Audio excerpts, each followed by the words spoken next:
Please rise for the Pledge of Allegiance. I pledge allegiance to the flag of the United States of America and to the republic for which it stands, one nation, under God, indivisible, with liberty and justice for all. Good evening. I will call the July 9th Select Board meeting to order. I don't believe we have any changes to the agenda tonight, so we'll accept that and move to announcements. Libby? Thank you. The first announcement is that this meeting is being video and audio recorded. The second announcement relates to mandatory outdoor water use restrictions, which are in effect due to a level 1 drought that the Nantucket and the Vineyard are currently in. There are mandatory restrictions which limit lawn irrigation to 2 designated days per week based on street address, no irrigation allowed Friday through Sunday. And there is information on the town website. There's a link there. And I want to just add, we heard something very disturbing from the manager of the water department recently, which is that at least one person indicated that they would just prefer to be fined rather than abide by the restrictions. So this is not a joke, and it is something that people really need to pay attention to. If we don't get more rain pretty soon, we might be moving into a level 2 drought, which the Cape is already in, and that might result in even more restrictions and potential fines. So I urge people to pay attention to this, please. The master plan vision statement. The planning board is holding a public hearing on Monday, July 14th at 4 p.m. in this room and via Zoom webinar to solicit feedback on its master plan vision statement, and the public comment period will remain open through August 4th. All written comments should be addressed to Megan Trudell, the Deputy Director of Planning, and her email address is on the Select Board meeting agenda. Online permit submissions. The Planning and Land Use Services Department Plus will be launching an online permit submission program for the building division by the end of this summer. Please stay tuned for additional details. This is sort of a pre-notification. If people are regularly filing online, regularly filing permits through the building department, you should get some information about this, and more will be coming. Free tours are running Tuesdays at 11 a.m. throughout the summer at the Brant Point Shell Fishery. Sign-ups open 2 weeks in advance. And again, the sign-up link is on the Select Board meeting agenda. The Take It or Leave It facility is now accepting latex paint for recycling every Wednesday and Sunday at the that's at the Take It or Leave It. And the Universal Waste Shed, which is next to the Take It or Leave It, accepts batteries on Tuesdays and Saturdays from 8 to noon. We are undertaking weekly pond monitoring in partnership with the Nantucket Land Council, the Nantucket Conservation Foundation, the Land Bank, the Linda Loring Nature Foundation, UMass Boston, and Mass Audubon for harmful algal blooms, HABs, of local ponds from June 2nd through October 3rd. To learn more or report a HAB, there is a link on the agenda, and there's a lot of signage out near ponds about this. Erica is going to take us through announcement number 8. Thank you. So for round 2 of the 2025 annual committee appointments, we have some additional committees that weren't filled through the original first round of advertising. Sorry, I'm distracted. I'm getting a lot of texts from people. Anyway, so these are the ones that we had no applicants for so far. Cannabis Advisory Committee, we have 1 seat available and we still have 0 applicants. The Contract Review Subcommittee, which is a human services, we have 1 seat available and 1 applicant, Lee Tesser. Cultural Council, we have 1 seat available and 1 applicant, Bianca Brown. Roads and Right-of-Way Committee, 1 seat available and 1 applicant, Gordon Ochterlony. I think I just really killed that name, sorry. Scholarship Committee, 2 seats available and 1 applicant, Rebecca Woodley Oliver, who technically was the incumbent, but she applied late. Tree Advisory Committee, we still have 1 seat available and 0 applicants, if anybody's interested in that. And then Zoning Board of Appeals alternate, we have 1 seat available and 1 applicant, which is Jim Mondani. Same with the Scholarship Committee. He is an incumbent but applied late. So that is what we have for applicants for round 2. And then the Nantucket Historical Commission. So we are advertising that as a standalone committee because we had some issues with announcing a seat that had become vacant after the original publication of the vacancies. So applications are due this Friday, July 11th at noon. There are 3 seats. 1 seat is filling a vacancy with a term ending 2027, and then 2 seats for terms ending 2028, and the board is scheduled to make its appointments on August 6th. Do we want people to specify which seat they'd like when they apply, or does it matter? I think it's always helpful for applicants to specify if there's more, if it's, if it's a vacant seat versus just filling the seat this year. So, yeah, I think that would be helpful if they did. And I know we have some applicants for this committee specifically. One of the applicants has indicated that she is interested in one of the the shorter term seat. So I'm going to reach out to the other 5 applicants. We've got 6 so far as of today, and see which seats they're interested in, so it's very clear when this comes back to you for appointments.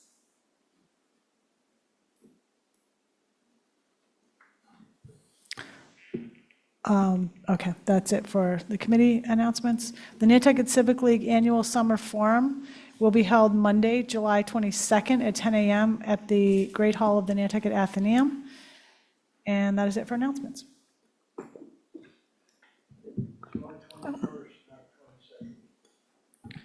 I'm sorry, I meant to say July 21st. Thank you, Mr. Barnes. Thank you for clarifying. I can't believe it's almost that date. Oh, Really? Are there any select board reports and comments to open up with? Okay, seeing none. I do have a slightly briefer update on some questions that came up at last week's, or not last week, but the last select board meeting. So I will read those now before we go to new public comments. On 625, Amy Eldridge, when will solid waste start retaking batteries? Town response: solid waste began accepting batteries again on Tuesday, June 3rd, as part of the relaunch of the Universal Waste Collection Program. The announcement was made on June 2nd on the town's social media channels and sent to subscribers of the town's newsflash. Drop-off schedule every Tuesday and Saturday from 8 a.m. to 12 p.m. Location designated area next to Tioli, take it or leave it, 188 Nantucket Road. Accepted items: batteries, light bulbs, small electronics, and mercury-containing items. Learn more here, Universal Waste / Town of Nantucket. 2, why was the community not told the digester was broken since February? Town response: in November 2024, a crack was identified in the shell of the composter during a routine inspection. This did not interfere with the composter's ability to continue accepting waste from the public or commercial haulers. As is standard procedure, the composter was taken offline in February for its annual scheduled inspection and maintenance. During this offline period, Waste Options proceeded with a structural repair by installing a collar to address the crack found in November. This repair was part of routine internal operations and did not constitute an interruption in service to the community. Because there was no change to how the public or commercial haulers accessed or used the composter, and because the repairs were made during a pre-planned maintenance window, no public notification was issued. The issue was handled within the operational framework without any impact to waste acceptance. We remain committed to transparency and welcome questions regarding facility operations. Those complete Amy's questions. Campbell Sutton: regarding public records requests and the response provided by the town on June 25th to a June 11th public comment, what could be a more efficient and appropriate request? Can you provide an example for the community? Town response: Your request must be specific and focused to help town staff respond efficiently and effectively to public records requests. Instead of this, quote, I request all emails from the select board in the last 2 years, end quote. Try this, quote, I request copies of emails sent by the select board chair, name of the select board chair during the time frame requested, between January 1 and March 15th, 2024, that contains the word short-term rentals. That's an example. Tips for an effective public records request. Be as specific as possible about dates, people involved, and keywords. Clearly state the type of records you're looking for, emails, meeting minutes, documents. Avoid overly broad language like all documents. It will create a faster response as well, is all I would add to that. Okay, so that completes the answers to the last set of public comment requests. Now we will open it to public comments for tonight for items otherwise not on our agenda to discussion. Every topic is limited to 3 minutes, and I see Denise Crono at the mic. Just introduce yourself. Thank you. Thank you. Dawn, I'm Denise Crono. Today is my last day on Finance Committee. I wasn't going to be all emotional. I've learned a lot in my 8 years on the committee and 5 as chair. I have a much better understanding of how a municipality works. I've seen firsthand what's important to our community through what people are willing to invest in, both in dollars and time.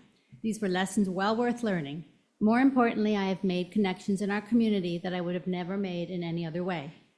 To my fellow FinCom members, current and past, thank you. It has been my honor to serve with you. Your insights often cause me to look at something in a completely different way, and as a result, I change my mind versus my original position. To the Select Board and the Planning Board, thank you for the collaboration and cooperation. It was a pleasure to work with all of you on topics important for our community. It's ridiculous.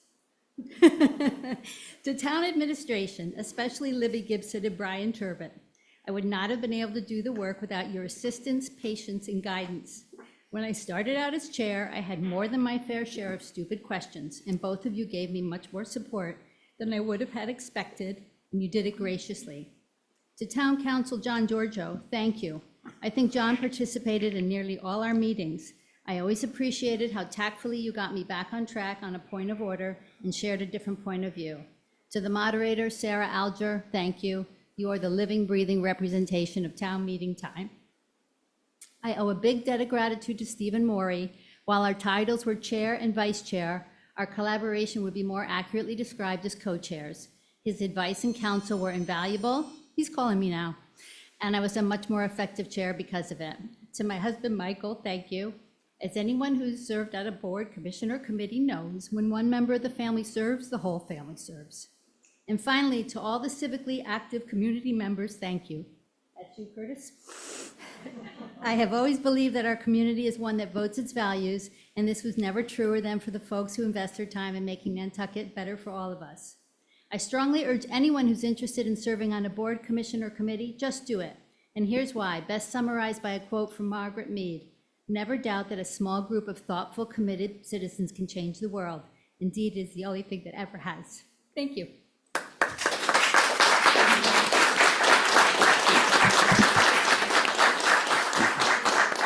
Thank you so much, Denise.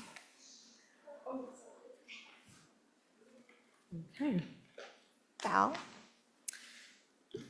Okay. It's been almost a year this week since the blade from the Vineyard Wind turbine broke.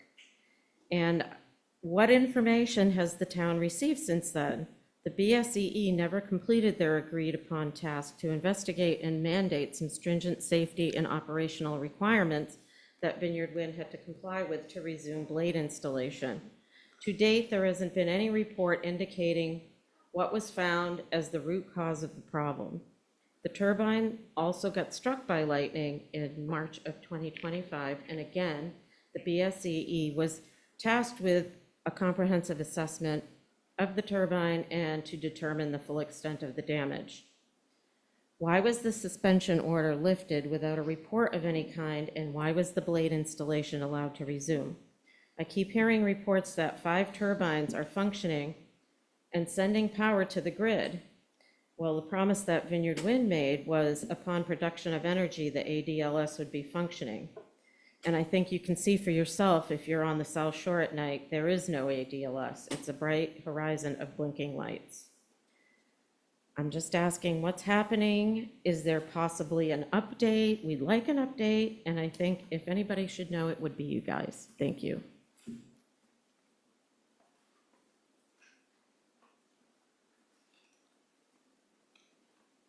I had one hand up online, Amy Eldridge, and then I'll come right back to you.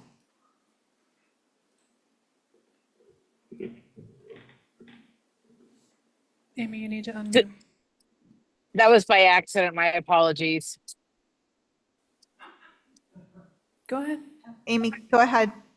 No, I didn't mean to put my hand up. Oh, thank you. Sorry. Hello, my name is Veronica Bonet. And thanks, Val. I agree. I think an update is certainly in order.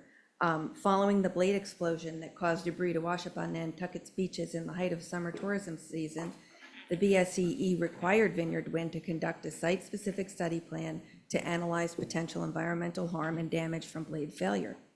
Given that the failure rate for wind turbine blades is about 5%, this seems to be an important analysis. They also committed to conducting their own independent root cause analysis regarding the blade break.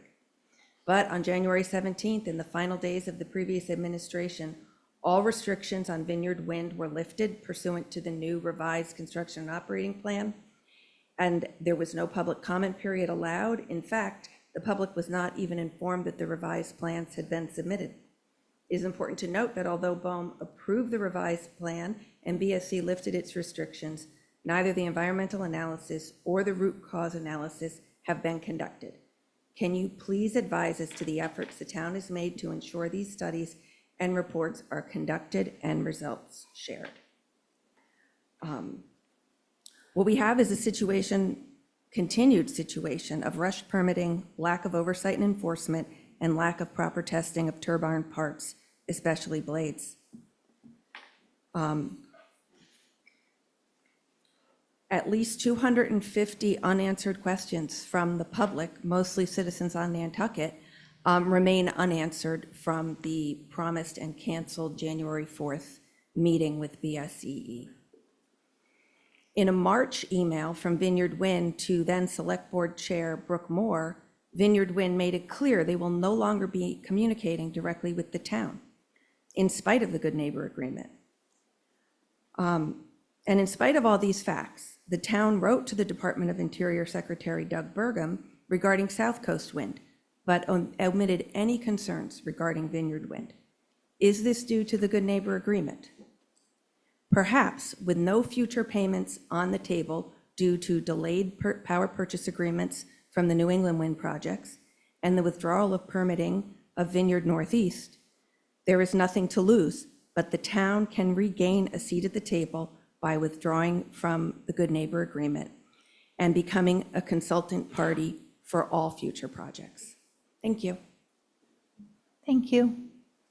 Are there any other public comments this evening? Huh? Charles? Oh, yes.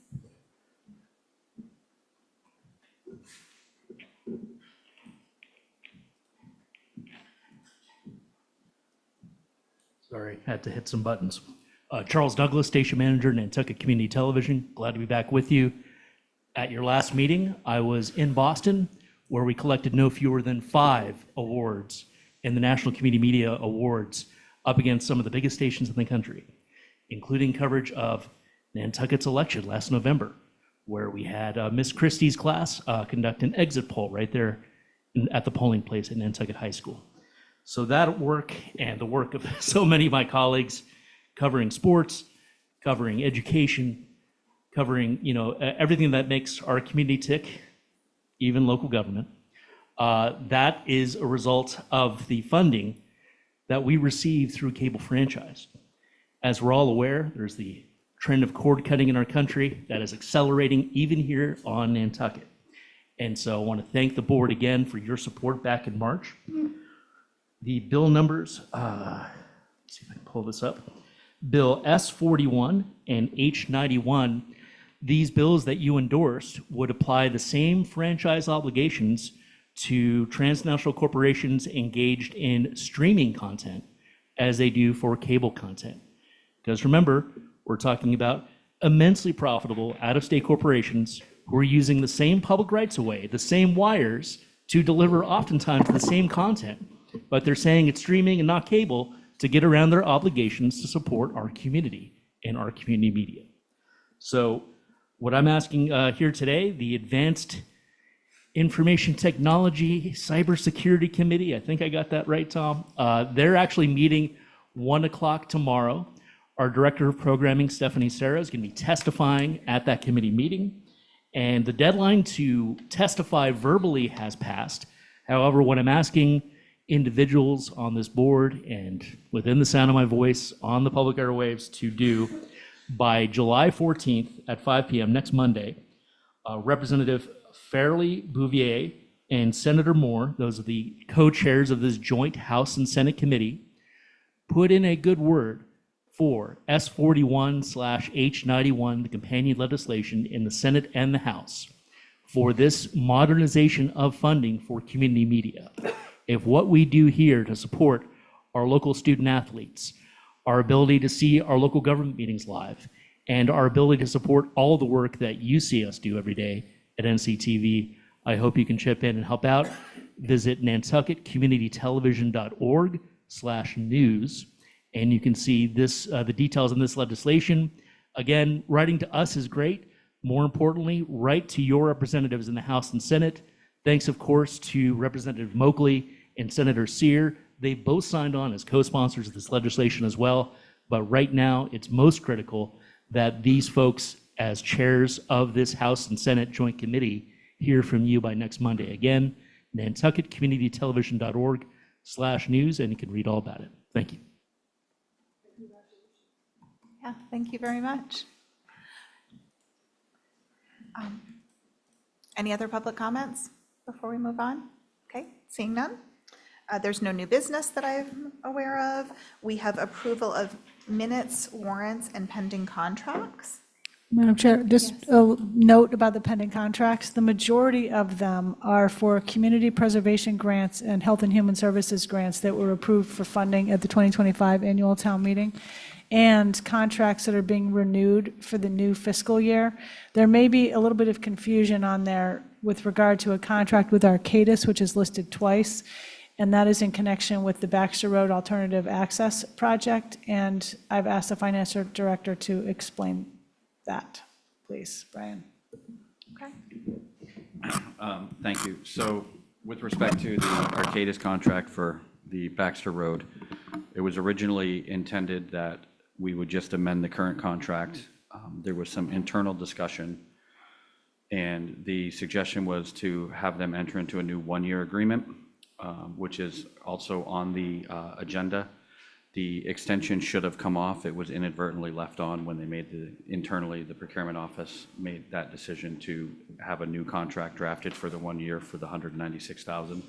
So when the board does, if and when the board does make the motion for the contracts, I would ask that it be without the amendment, and the current contract that's on the agenda for the 196 will suffice. So I'm happy to answer any questions. It's all the same work. Yeah, so just so I'm clear, so we are voting the 196 or we're voting the amendment? Do not vote the amendment, vote the 196, please. Because that contract has been executed and come back. We did not complete an amendment to do for that. And then, so this is additional funds for that project, is that? Yeah, it's for the remaining 1 year of that we needed to extend, so yes. And what was the reason for extensions? Do we know? Actually, I think Vince can help with that. Yeah, I'm just asking because I know I'm going to get a bunch of questions. Brian's taller than me. Vince Murphy, Natural Resources Department. This contract has gone on for about 3 years and 5 months. We've had to work very closely with neighbours. Neighbours had a lot of questions. That caused a lot of extra time. We also had some design elements that were changed at the request of the golf club, who are working with us very closely and to accommodate their updated needs. So it's gone on longer than expected, but it has progressed this entire time. It's now heading for the next few phases, and fingers crossed, I have every intention to finish it by June 30th, 2026. Thank you. Thank you, Vince. That's what I assumed it was, but for the public to know, thank you. Okay, everybody clear on what we're voting on? Yeah. Yeah, so I would make a motion to approve all 4 with that change as outlined by Brian. Second? All those in favor? Aye. Madam Chair, I will not vote on the St. Paul's. Okay, do you want to just recuse from the whole vote? It's probably Or easier. just abstain? Yeah, okay, so Won't it's make a difference. 4 in favor, 1 abstention. Next up, we have a consent item, gift acceptance for the Natural Resources Department. Do you want to just read what that is? Yep, so the recommendation is the acceptance of the following gifts to town agencies. To the Natural Resources Department, a gift of $4,100 from the Schmidt Family Foundation to go toward the costs associated with the June 10th, 2025 Coastal Conference that happened, and gifts from Great Harbor Yacht Club Foundation of $34,492 for the purchase and installation of a tide gauge and weather station at the Brant Point Shellfish Hatchery, and $6,850 also from Great Harbor for the expansion of the design and content for educational visual boards for the Brant Point Shellfish Hatchery and outreach with the community. I will make the motion to accept all gifts for their designated purposes with thanks to the donors. I'll second that. All those in favor? Aye. Any opposed? That carries unanimously. Thank you for reading that to everyone. Next up, we have the 2025 Annual Board, Committee, and Commission appointments. Erica? Okay, so you actually only have a handful of votes to do because most of the seats have either equal or less than the number of applicants for the number of seats. So for the I'll just go through all the ones and ask you to vote for them by acclamation. Agricultural Commission, you have 2 seats available and 2 applicants, Ella Potenza and Isaac Basibe.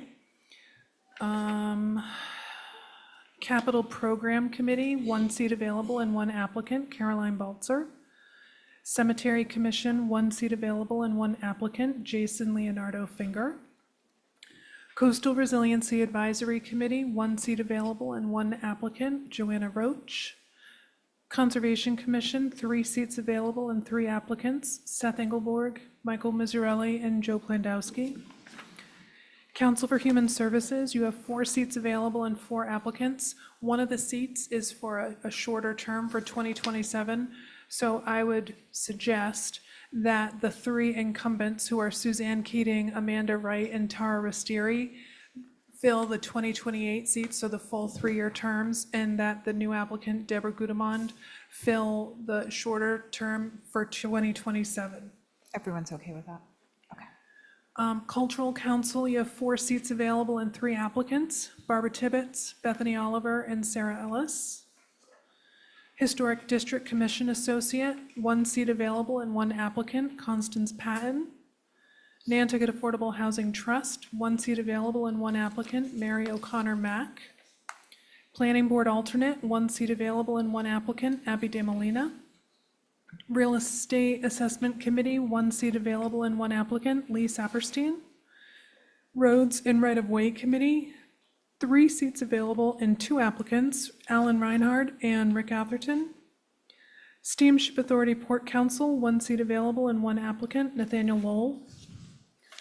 Tree Advisory Committee, 2 seats available and 1 applicant, Emily Molden. And Zoning Board of Appeals, 1 seat available and 1 applicant, Lisa Botticelli. So I would ask you to make those appointments by acclamation. Also move. Is there a second? Second. All those in favor? Aye. Carries unanimously. Great. So next, you're going to do some voting. I've given everybody little slips of paper so you can write your votes down. We'll do them one at a time. And you'll hand your votes to me, and I will tabulate the votes, and we'll announce who the people are. So the first one up is Airport Commission. We have 1 seat available and 2 applicants. The first is Walter Flaherty, and the second is Michael Levitt. Please vote for 1.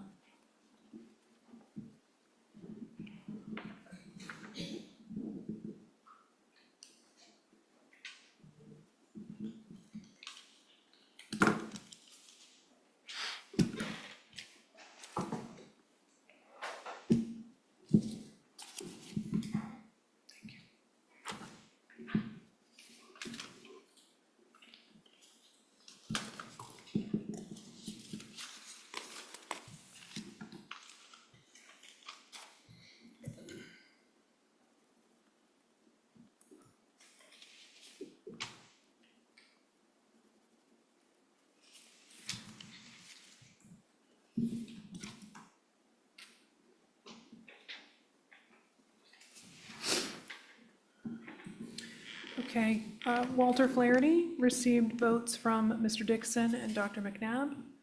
Michael Levitt received votes from Chair Holgate, Mr. Fee, and Ms. Moore. So Michael Levitt gets the seat, 3 votes to 2.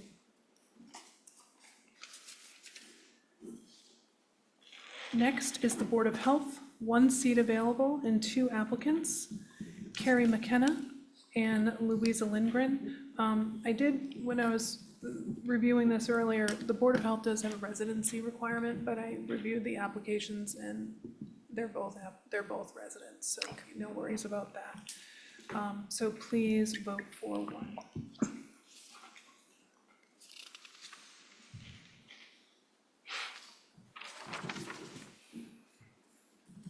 And I will say there was some really good talent that applied to, I mean, the uncontested, but definitely the contested, and we're very lucky to see that. They were hard decisions.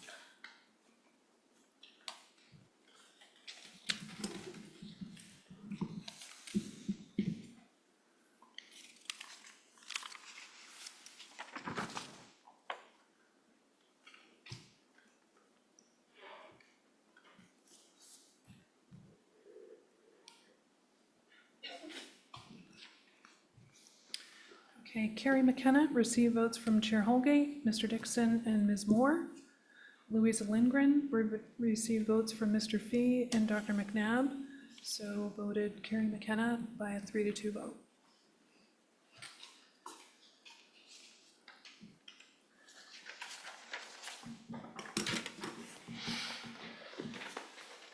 And next, you have Council on Aging, 4 seats available and 5 applicants. One of the seats is a vacancy with a term ending 2026. 3 of the seats are just the annual renewals with terms ending 2028. The applicants are Tony Walsh, Robert Kucharve, Erin Lynch, Kelsey Gray, who noted that she is interested in the vacancy, and then Diane Flaherty. So please vote for 4 and maybe just make a note who you'd like to put in that 2026 seat. Or you can leave it to town administration, whichever works.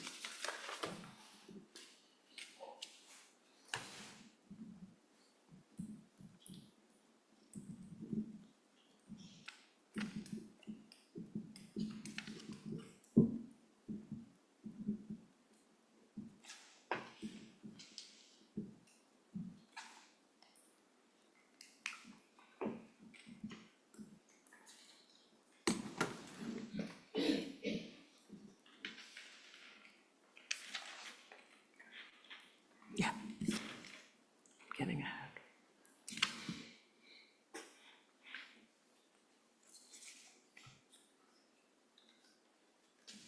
You missed one.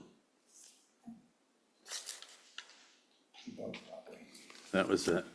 That was the hanging Chad.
So Tony Walsh received votes from Chair Holgate, and it looked like you put him in for the 26th seat.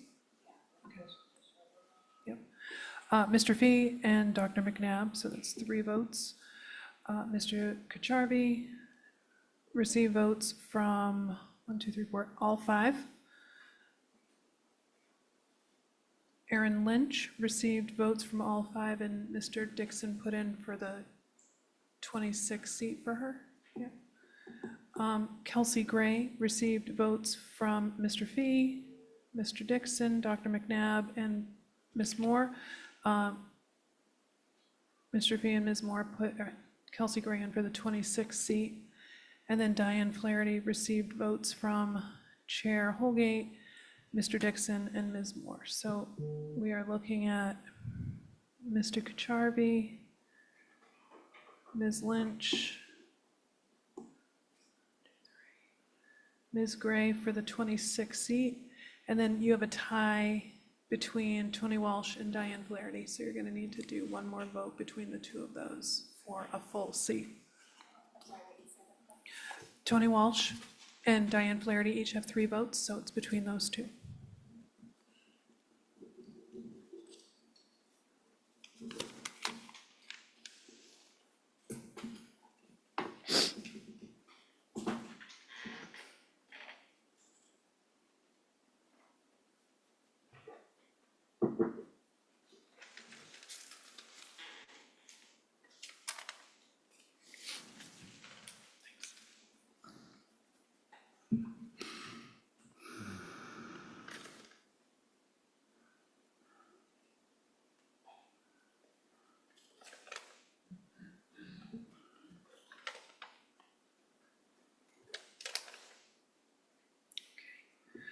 Tony Walsh received votes from Mr. Fee and Dr. McNabb, and Diane Flaherty received votes from Chair Holgate, Mr. Dixon, and Ms. Moore. So Diane Flaherty is that fourth seat.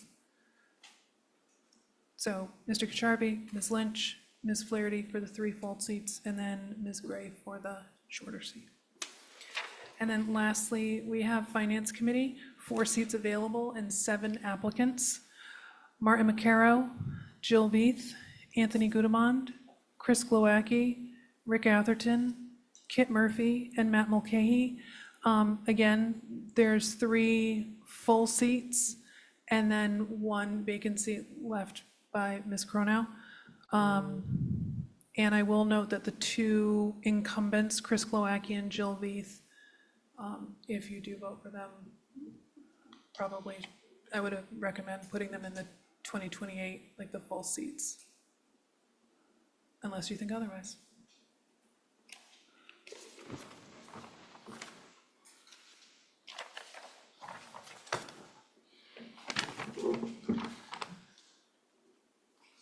And that's it, right? Yeah. Yeah. That's it. Shortest one we've had.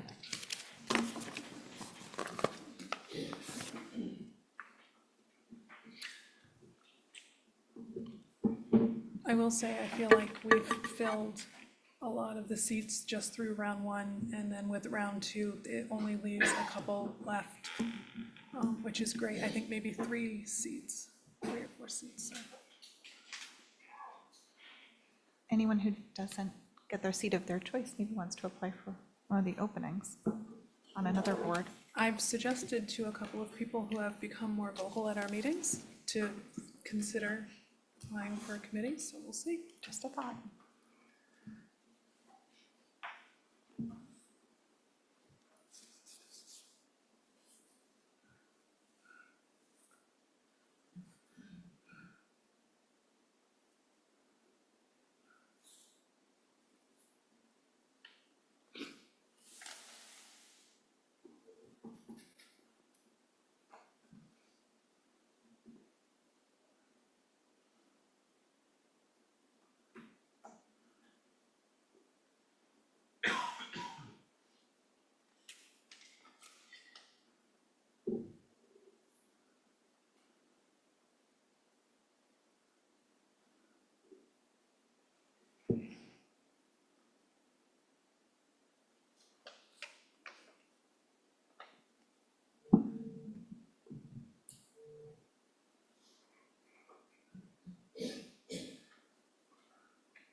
Okay.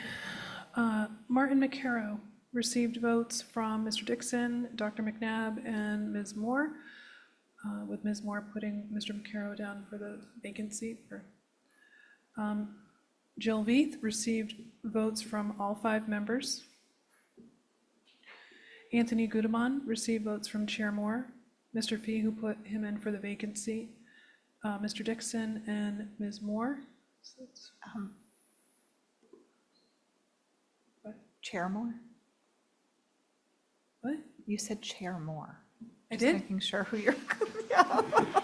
Just making sure which one. It was a flashback, just keep Just going. repeat Gudemond, Erica, repeat. Gudemond was Chair Holgate, Mr. Fee for the 26th seat, Mr. Dixon, and Ms. Moore. Thank you. Chris Glowacki received votes from Chair Holgate, Mr. Dixon, and Ms. Moore. Rick Atherton received votes from Mr. Fee and Dr. McNabb. Kit Murphy received a vote from Mr. Fee. And Matt Mulcahy received votes from Chair Holgate and Dr. McNabb. So that gives us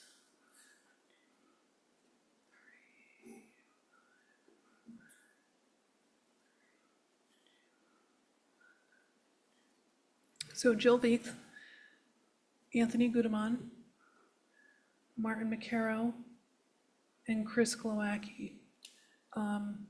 Jill Veith had 5 votes, Anthony Gudeman had 4, Chris Glowacki had 3, and Martin McCarrow had 3.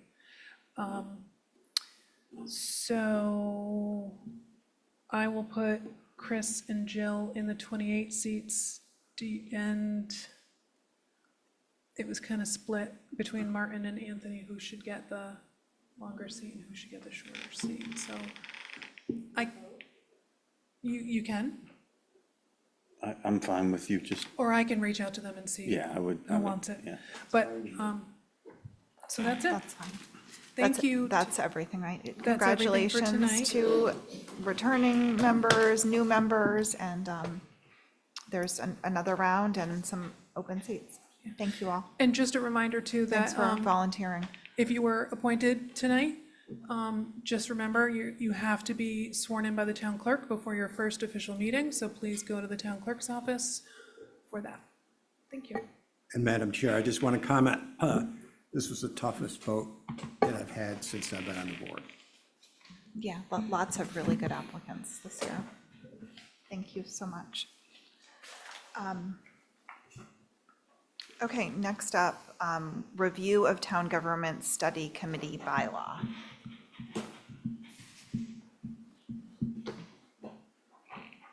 Libby, do you want this? So we decided that in the agenda setting meeting that the appointment night might be a good time to determine if the board wants to revisit the Town Government Study Committee. The Town Code, Chapter 8, Chapter 11, Article 5, specifies that every 5 years there should be a Town Government Study Committee constituted and undertake the responsibility set forth in the bylaw. It shall have 7 members appointed by the board, each for a term of 1 year.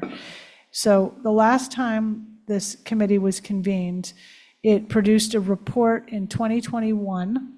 That report went to the 2022 annual town meeting as a home rule petition to amend the charter, and it is still pending at the legislature. In the interim, of course, we've had the Town Council Study Committee, which more or less replaced the Town Government Study Committee in doing something a little bit different, I guess, but that sort of took the place of this for the last 2 years. So the board might want to determine if it wants to reappoint or constitute a town government study committee. I'll take a public comment. Just introduce yourself. Yes. Curtis Barnes. I serve on both of those committees. I think the Town Council Study Committee is now the operative committee that we should focus on. And to be honest, I am very frustrated that the Great and General Court has blown us off on the previous report that the Town Government Study Committee submitted and annual town meeting resubmitted and resubmitted. So my feeling is they're not going to act on it. Let's at least run through the Town Council Study Committee process, see what kind of report that produces and result, and then we'll move on from there. Thank you. Thoughts from the board? Brooke? I actually think the Town Council Study Committee was not at all the same as as the intent of the Town Government Study Committee. I think it's, this provision in the bylaw is meant to be a review of the town charter to see if there's any updates or needed changes based on the passage of time, circumstances in the community, and so forth. The Town Council Study Committee was a request by the citizens for a specific, very specific process, which did not yield anything at town meeting. My belief is that that group is now done its work as requested by the citizens in that warrant, and that is complete. And should a group of citizens be interested in continuing to pursue a change of government toward a specific outcome, town council, for instance, that they should do so as a private group and see if they can perhaps generate enough interest in the community to support another citizen warrant article down the way. But I don't think that that's, I think the voters spoke, both at the ballot and town meeting on that particular subject for today. I'm not saying it's closed forever, but I'm not interested in investing town resources in that. It feels like it needs to go to the private sector for action. And as far as this is concerned, it seems to me that until the things that we have pending in the general court are approved, that perhaps we delay reconstituting the standard government study committee for a year and see what happens. Anybody else on that? I would agree with both sentiments.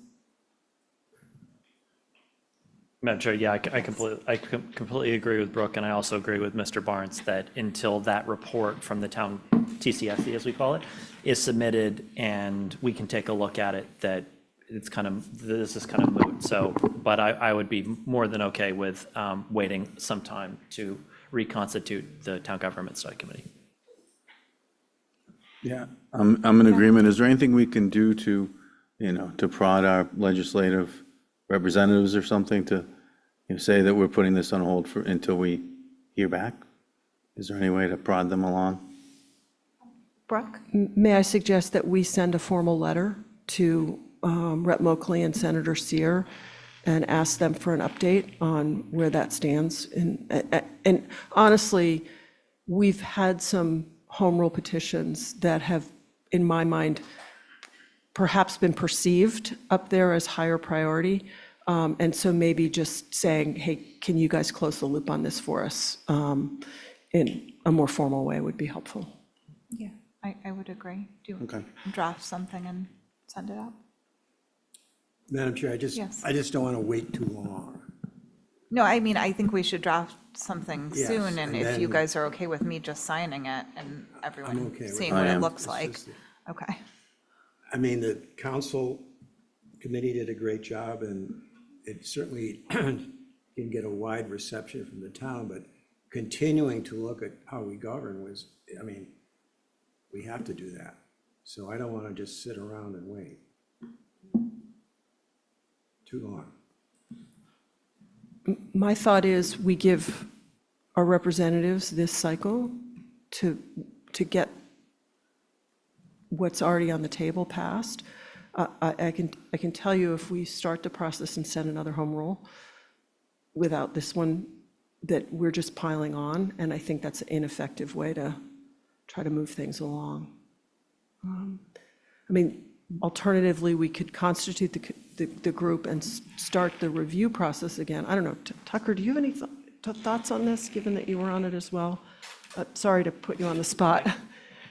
Oh, Tom? If I may add, Brooke, that's actually a really good point because of the legislative calendar for the 2-year legislative session. Even if the town government study committee were to be reconstituted, were to come up with recommendations and then submit a home rule petition to be acted at town meeting in 2026, that would likely take a year or two anyway. So there is sort of a time on-ramp here for this. So I think that timetable actually works naturally. If we decide we want to reconstitute it, we could do it at the annual June appointments and advertise it in the spring with the others. But maybe in the meantime. But anyway. So I think the sentiment was to wait a year, which is what we're talking about, and send a letter. So if we're doing that, I'm okay. I'm just saying we could change our minds and Yeah. start it in like half a year if we wanted I think we to. should be open to changing our minds. I mean, this is We're so. always. Yeah, all right, yeah. But this is how we work, this is how we rule, and things have to change, sometimes. You should go to the play at the new theater on 5 North Water, talks about the Constitution of the United States. It has a lot about change and tradition, and it's worth someone in government actually seeing it. Don? So perhaps maybe setting a timeline doesn't necessarily, a year unless some concern arises that warrants earlier action. So if we hear of a concern about how the charters, how we're doing and recommended changes from the community, that might incent starting it sooner. Okay, I think we have consensus on next steps. Okay. Anything further on this? If not, we have public hearings. Board of Sewer Commissioners, public hearing to consider increasing sewer user fees and monthly flat fees.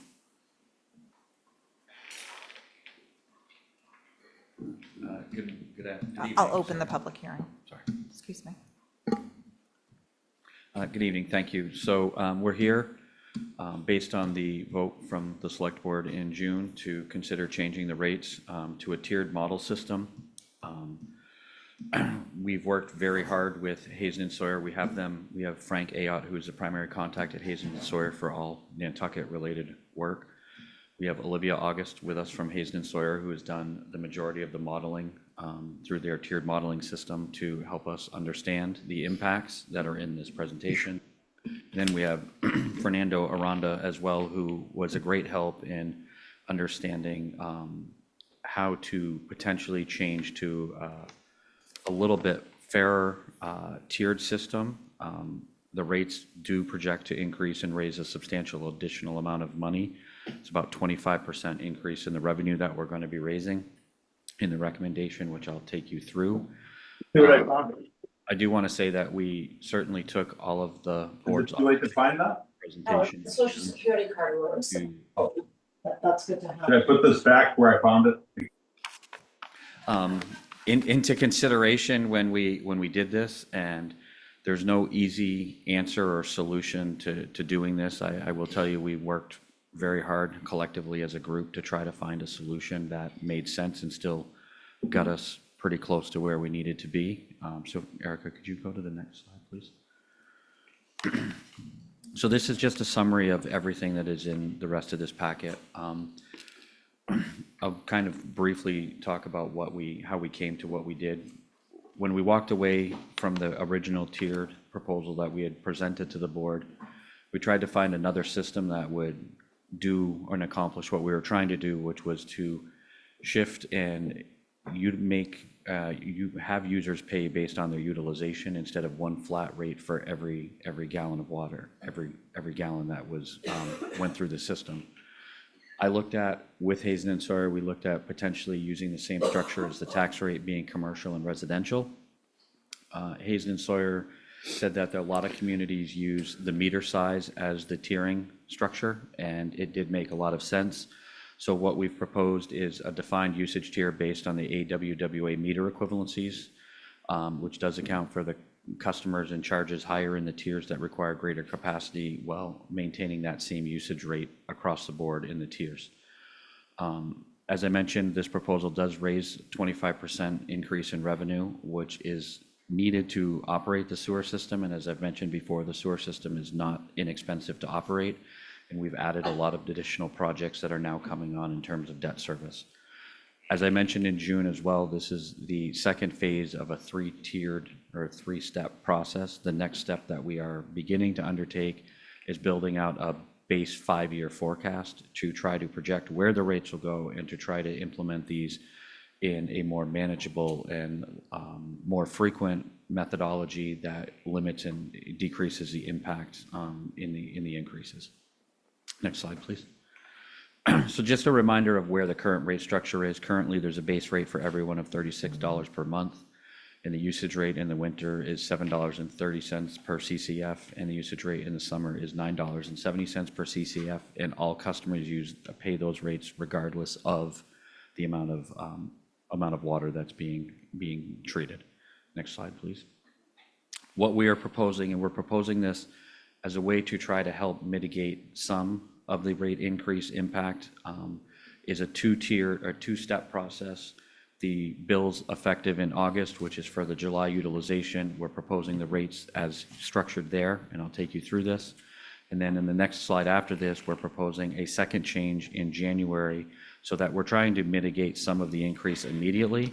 And that way, when the full rate is into effect, it is in the primary winter months, which we hope will make it a little easier for all customers. So the base rate that we settled on was these are the meter sizes on the very left-hand side of the column, between 5 5/8 and 3/4, all the way up to 4-inch water meters. The base rate would be $43 a month. It would include 1 CCF.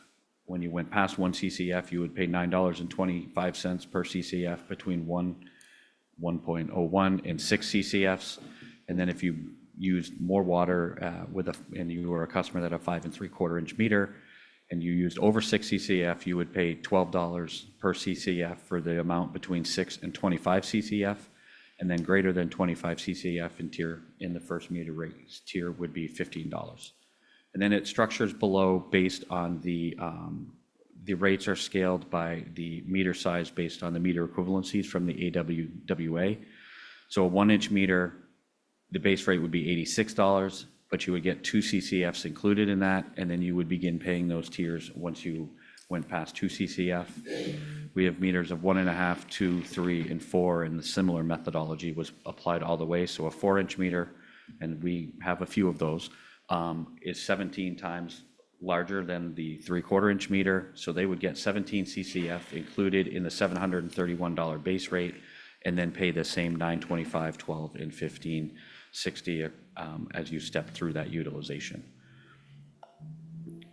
So I'll answer any questions here if the board has any, or we can continue through to the next phase.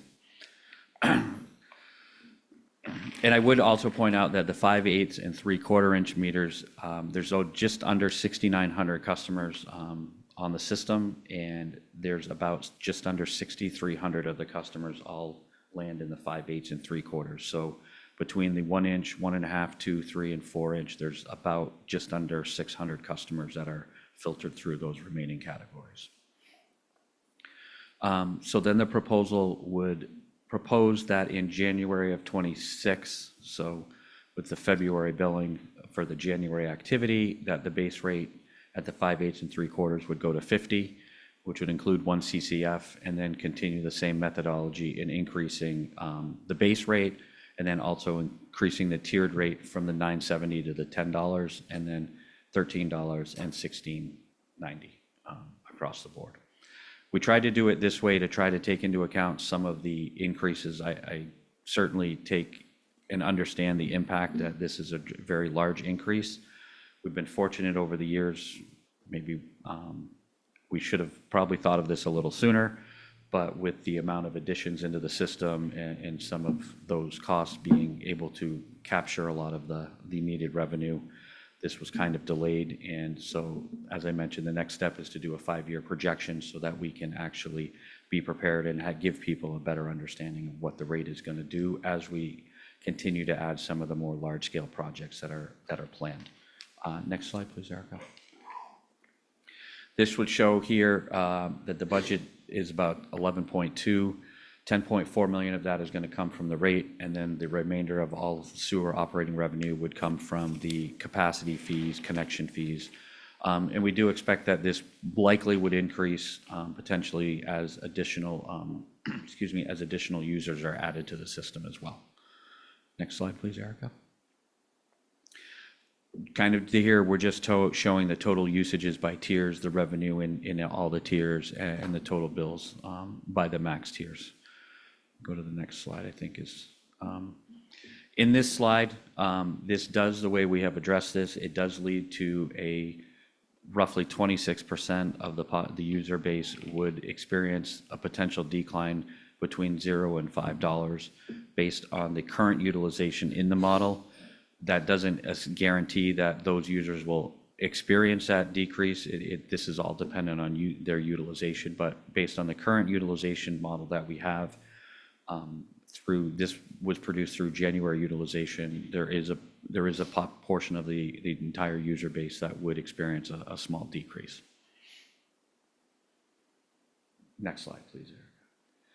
The average bill for a 5/8 by 3/4, taking into the utilization that we have, thankfully, thank the water company for providing all of this data, would increase by about $8.29. Next slide, please. We also took the average 1-inch customer for a water main because this is also the next highest utilization in the groupings, would increase over the entire 12-month period by an average of about $56.84. Now, I want to remind everybody, this is based on the utilization data that we have. Everybody's utilization is different, so this is not necessarily going to be perfect for everyone. Next slide. This graph here shows what the bills, the tier 1 example and tier 2 examples for the 2 rate changes for the 5/8 and 3/4. Going through those tiers. Go ahead to the next slide, please. And then we have done the same for the 1-inch meter, as noted, is the next most utilized water meter in the system. Next slide. Oh, and then there's the ad. So I'm happy to entertain any questions. Again, I would just say, I do want to thank Hazen and Sawyer for the amount of work that they have put in to help us get to this model. I think this is going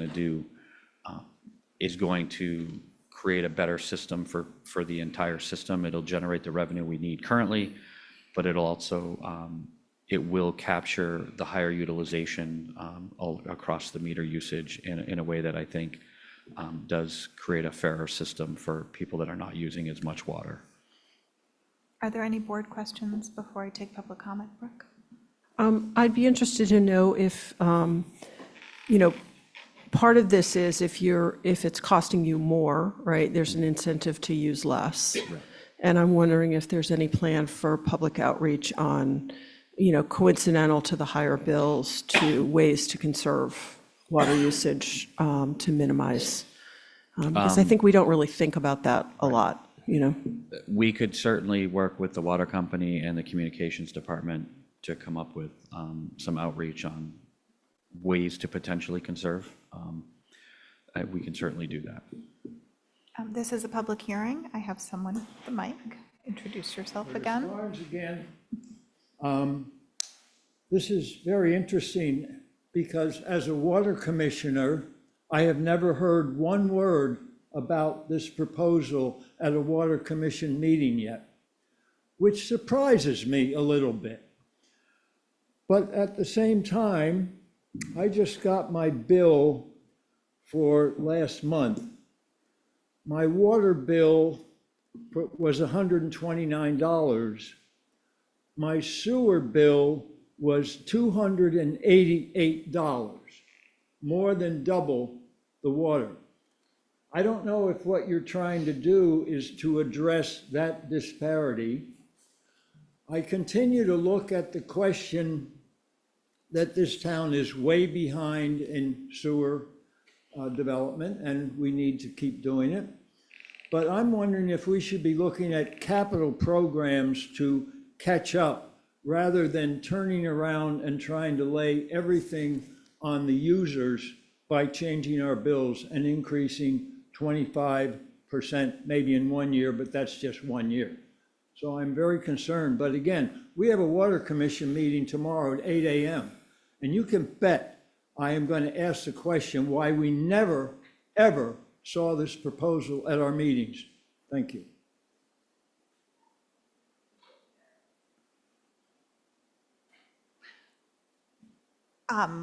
Well, I'm for one who would want to extend this public hearing until the water commissioners discuss it.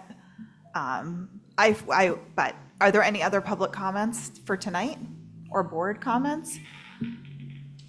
Yeah, I can comment a little bit. I think, yeah, I agree that we should extend it at least through tomorrow. That's fine. The original proposal that we had, I ran numbers. I have, on my employee housing and different properties, and some of the properties were getting like no increase at all, and others were getting, 60, 80% increases. This is an improvement in some manner, but it is charging a lot more to a heavier user. So the properties that I have that have, my employee housing has a no deduct meter, but it does have irrigation, and that would get like a 90% increase in the second round.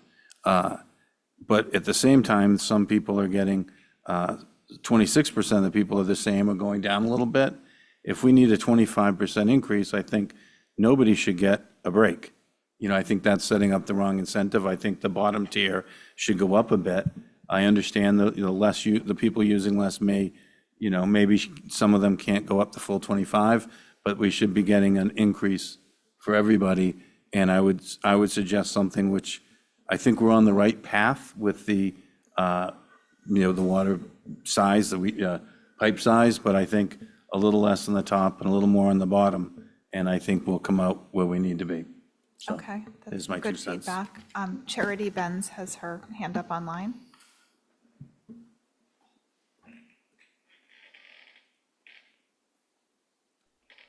Can you hear me now? Yes, okay, good. Go ahead. I would just like to encourage education on how to save water. Just from my personal experience, I've been doing that for over 2 years. And it's amazing how much you can save in terms of water usage if you observe good practices. That's it. Thank you. Thank you. Madam Chair? Yes. I just want to piggyback a little bit on Mr. Barnes's comment. I'm sure that the finance director could go to the water commission and review the sewer rates. I don't recall the water rates ever being reviewed with the sewer commissioners. And the rates, we have discussed quite a bit internally, a better way to flatten out the rates as we go forward and not have these big jumps every now and then, but have lesser increases more frequently. But I don't know what we're behind in sewering means exactly. We have many sewer projects that are either underway or are going to be proposed very soon. We're far ahead of many other communities in sewer infrastructure improvements. Maybe that comment meant something else, but those things have to be paid for.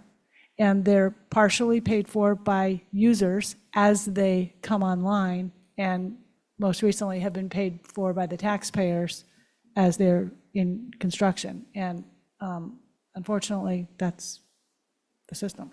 I mean, one thing to note very quickly is that, as everybody knows, over the last almost 3 years, we did a sewer force main project, which is adding about almost $3 million in debt annually under the sewer enterprise fund. So it's very expensive to run the sewer enterprise fund, and there's a lot of additional upgrades, improvements that need to be made to it that are coming, and so we need to try to find a way to get to a system that does encourage conservation, which maybe this is the vehicle to do it, and also does charge the customer for the amount of water that they're actually using, and tiers it so that everybody's not paying one rate, because I think that this is the best way to get to that point.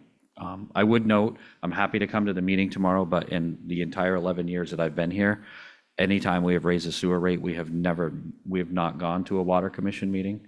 But I'm happy to come tomorrow. you know, they're two very distinct, different enterprise funds that have different budgets voted and so, but I'm happy to go to the meeting. But in order to operate and to pay for the budget and the expenditures that have been approved and appropriated and the debt service that we've already incurred and said we would pay, we do need to raise the rates to be able to generate that revenue. It just may be worthwhile in terms of defending it because both of the charges are on the same bills that come out of. Want to comment? Madam Chair. Well, as I said earlier, I think if you're going to pay for sewers, capitalize it. Don't make it a function of water. But I'm looking at this. This public hearing is to consider increasing sewer user fees. But all we're talking about is water rates. And I know it's a combo thing. I don't like that either. But we have what we have. And if you say 11 times you've raised sewer rates and never went to the Water Commission, I'm disappointed. So I welcome you at 8 a.m. tomorrow. Amy Eldridge, and then I'll go to you, Matt, online. I just wanted to ask a question. I know Charity just mentioned, water, people conserving water. How does that affect the rate if people start doing massive restrictions on water? How does this all get paid for when we start conserving water and we still have to pay for these huge capital projects that have already happened and or are going to be happening? That's a great question, and which is why the third phase of this multi-phased project to realign the sewer rates is a 5-year forecast, which will take into account conservation at varying levels to understand what happens to the revenue and where the rate needs to go on building out the model right now. What we've proposed for the sewer rates is based on the current usage and billing for the billing by the water company on behalf of the sewer department. So this is the usage data that we have for the last 7 months to get to this point, but that will take into effect potential conservation, which is why, Hazen Sawyer has been a tremendous benefit to us because they, as other communities that they've worked on with this, have made these types of changes. They have the understanding of what potential conservation might look like and can help continue to model that.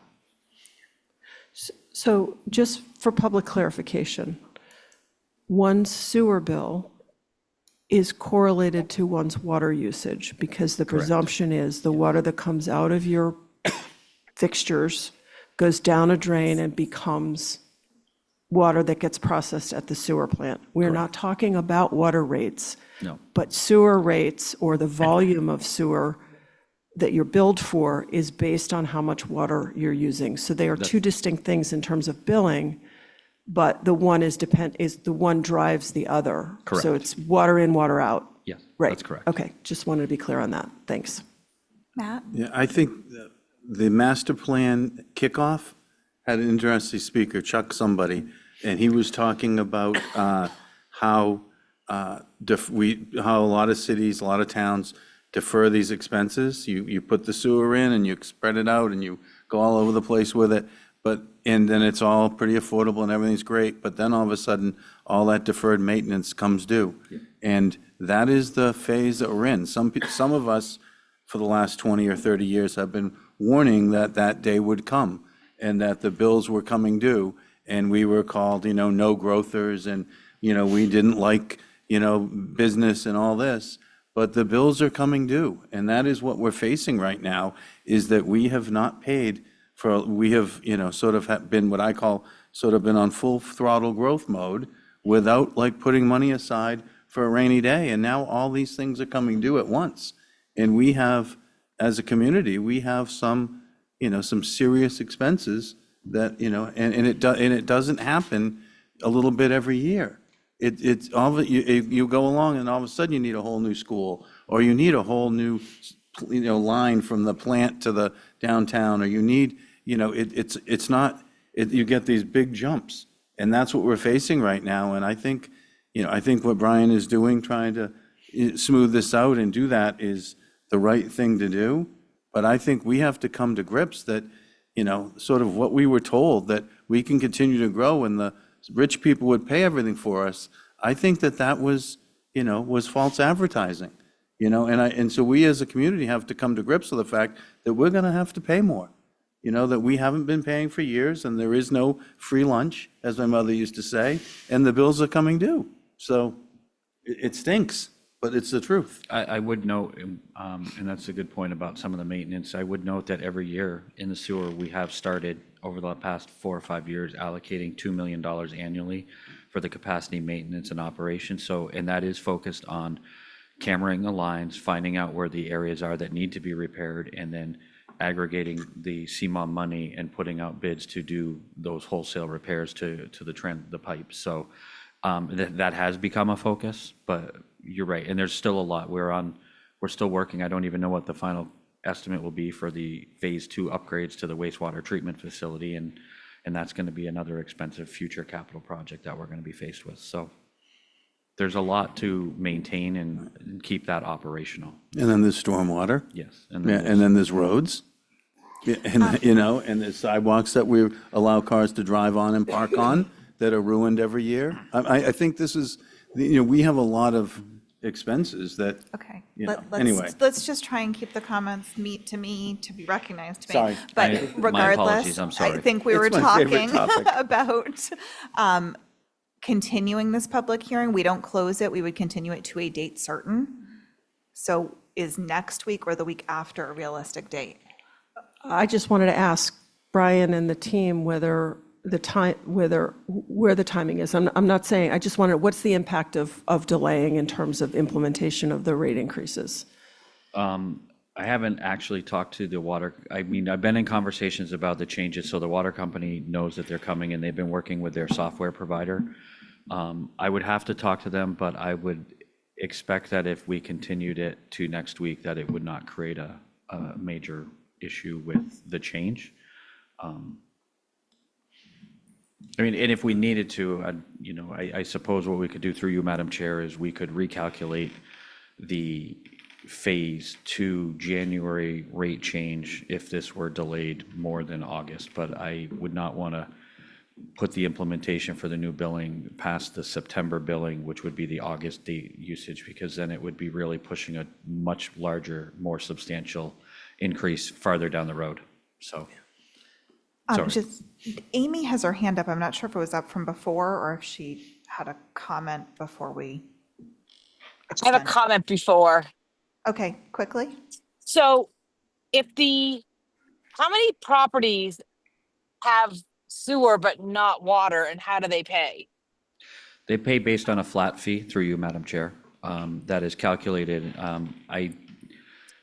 To the speaker, I don't remember the exact numbers off the top of my head, but it's up to 3 bedrooms pays, I think, $246 a quarter, and then 3 bedrooms and above pays $455 a quarter, or some metric of that. And that is actually included in potential changing how we're doing those in the next phase with the forecast. So when we come before the board or the sewer commissioners for a change in the rate for fiscal 27, we'll also be coming forward with a change to that billing as well, because we did just increase those in December of last year as well. Thank you. Okay. Does somebody want to make a motion to extend or another comment? I just want to ask a question. Okay. Aside from the opportunity to communicate with the water commissioners before we decide, what other things are we asking for before we finalize this? Matt's made some comments about allocating the rates, in a different way. Are we asking for that before we vote, or? So through you, Madam Chair, and that's a great question. And I did have a brief conversation with Matt about this premise of how we were doing this. And we did put together one that would eliminate the decrease so that everybody was paying a little bit. But I would ask that if you're going to continue it, that I could bring to maybe next week, we could continue to refine that and bring back that as the option if that's the commission's decision. But we have looked at it. but I'd like a little more time. And so if you're going to go to next week, then that would give me a time with the team to kind of refine that a little bit. So maybe clarity on that and clarity on the proposal for people who don't have water but have sewer. Brooke? does Yeah, that I'd make a satisfy you? motion requesting those, that we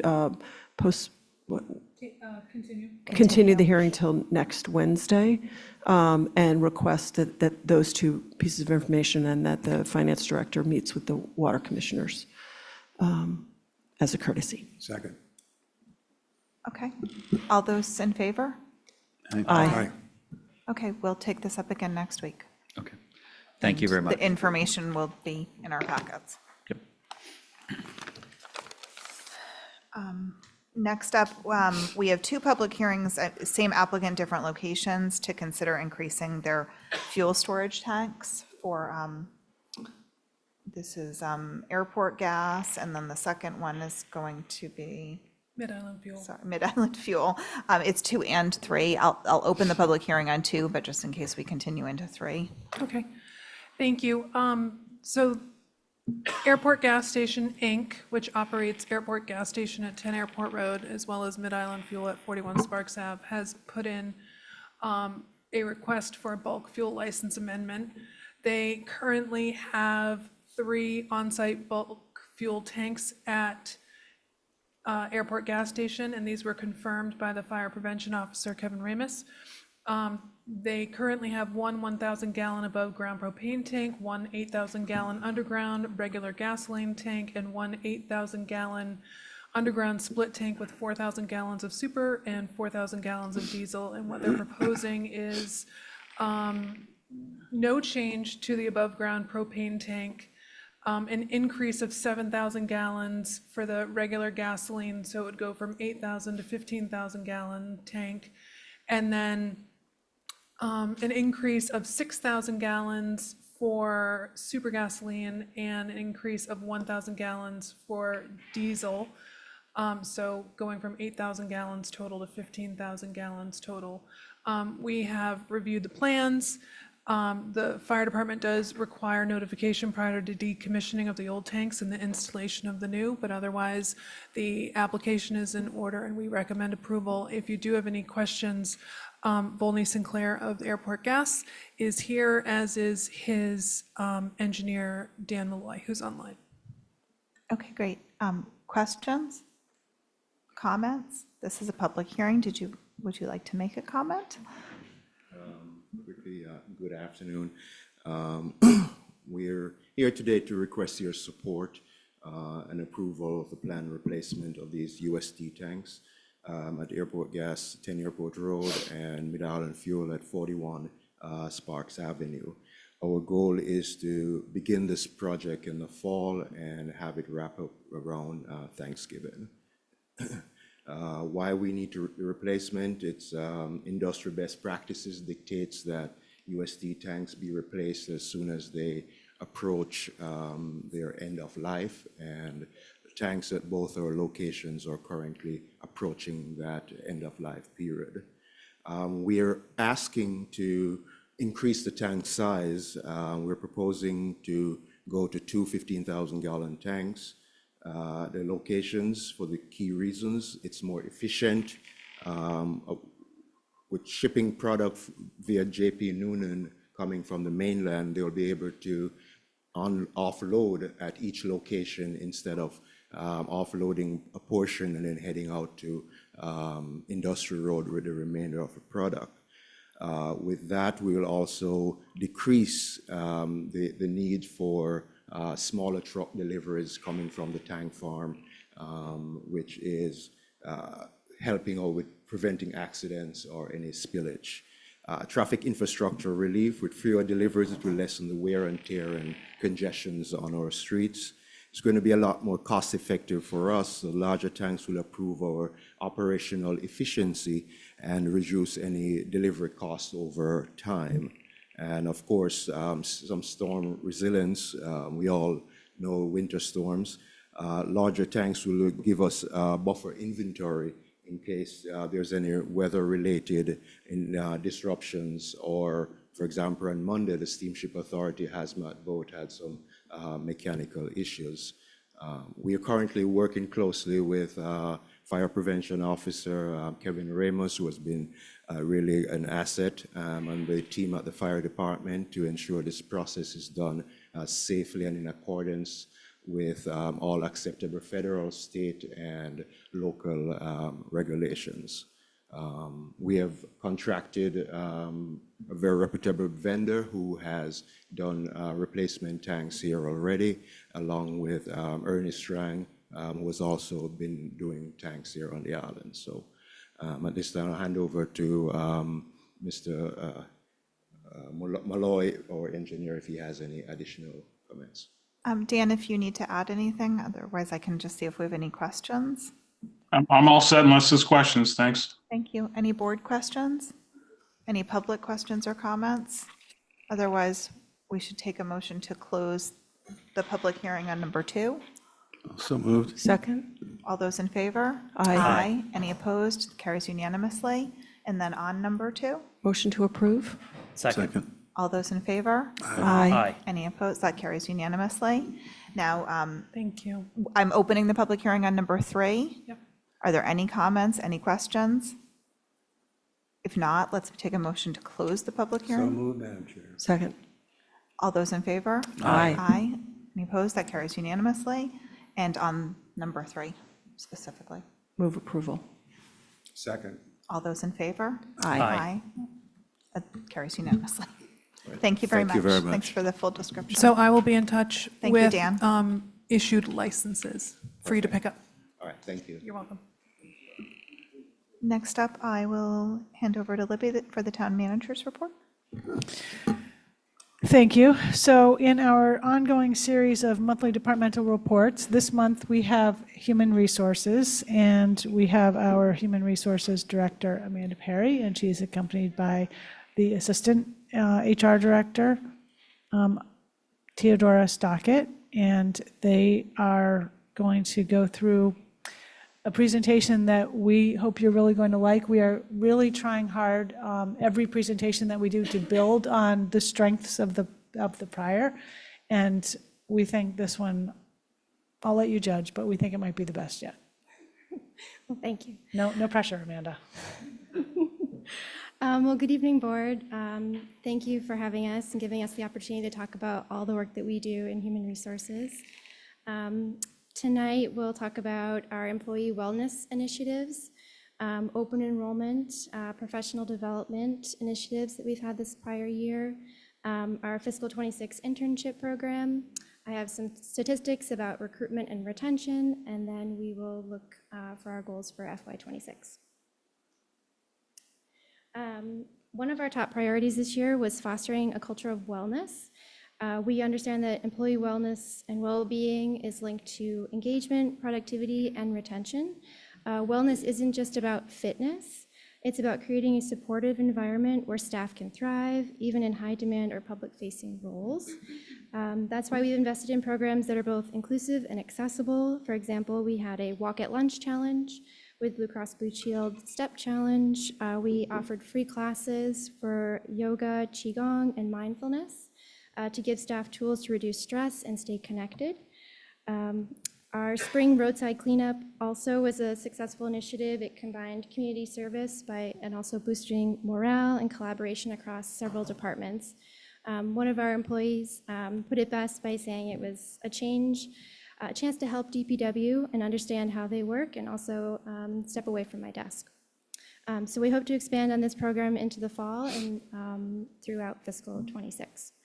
So I'm just going to turn it over to Theodora to talk more about our wellness, professional development, and our open enrollment.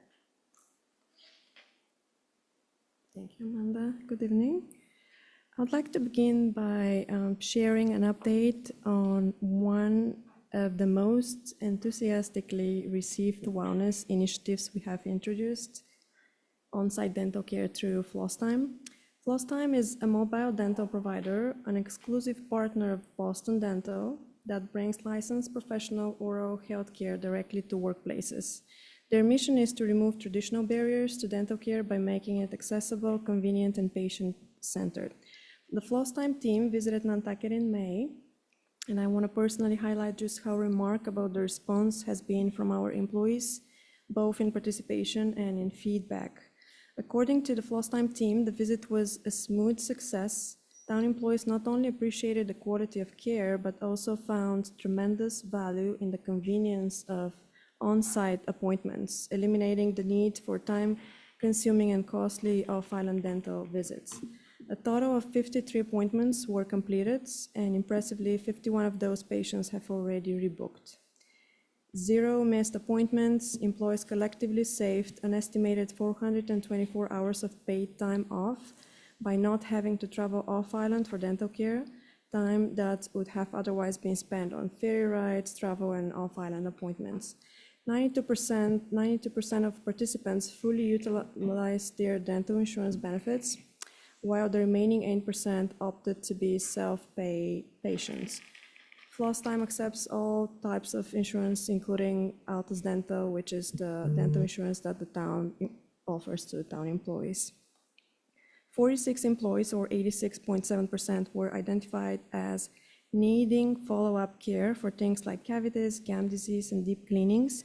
These follow-ups will be addressed during the upcoming sessions scheduled for July, the week of July 21st through 25th, and again in October, both of which will again take place at the trailer, room B at 131 Pleasant Street.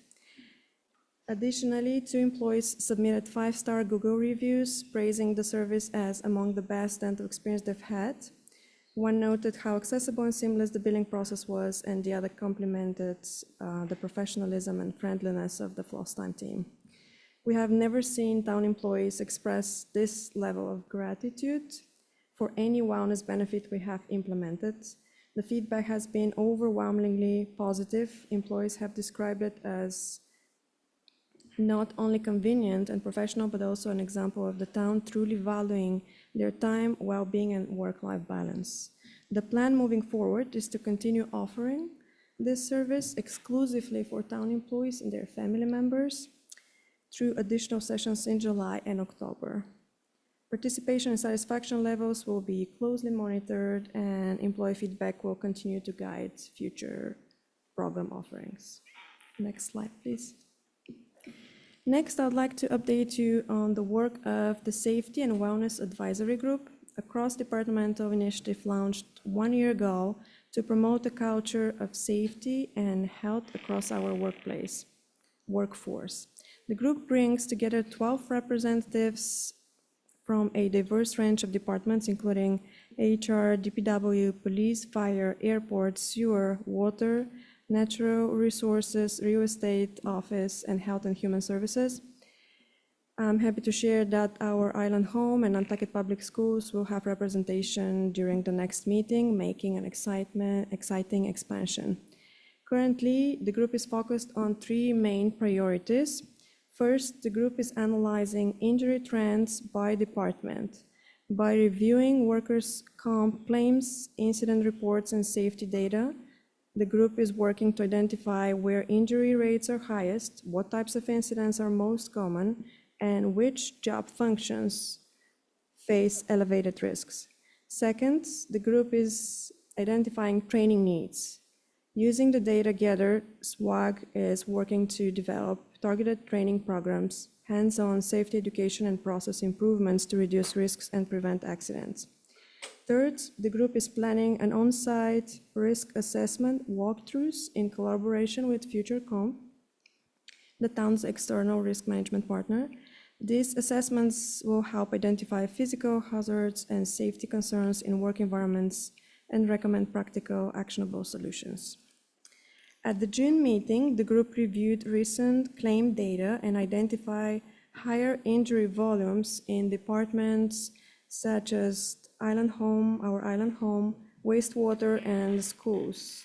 The most common incidents included slips, trips, and falls, lifting and ergonomic injuries, and heat-related incidents, particularly in outdoor and physically demanding roles.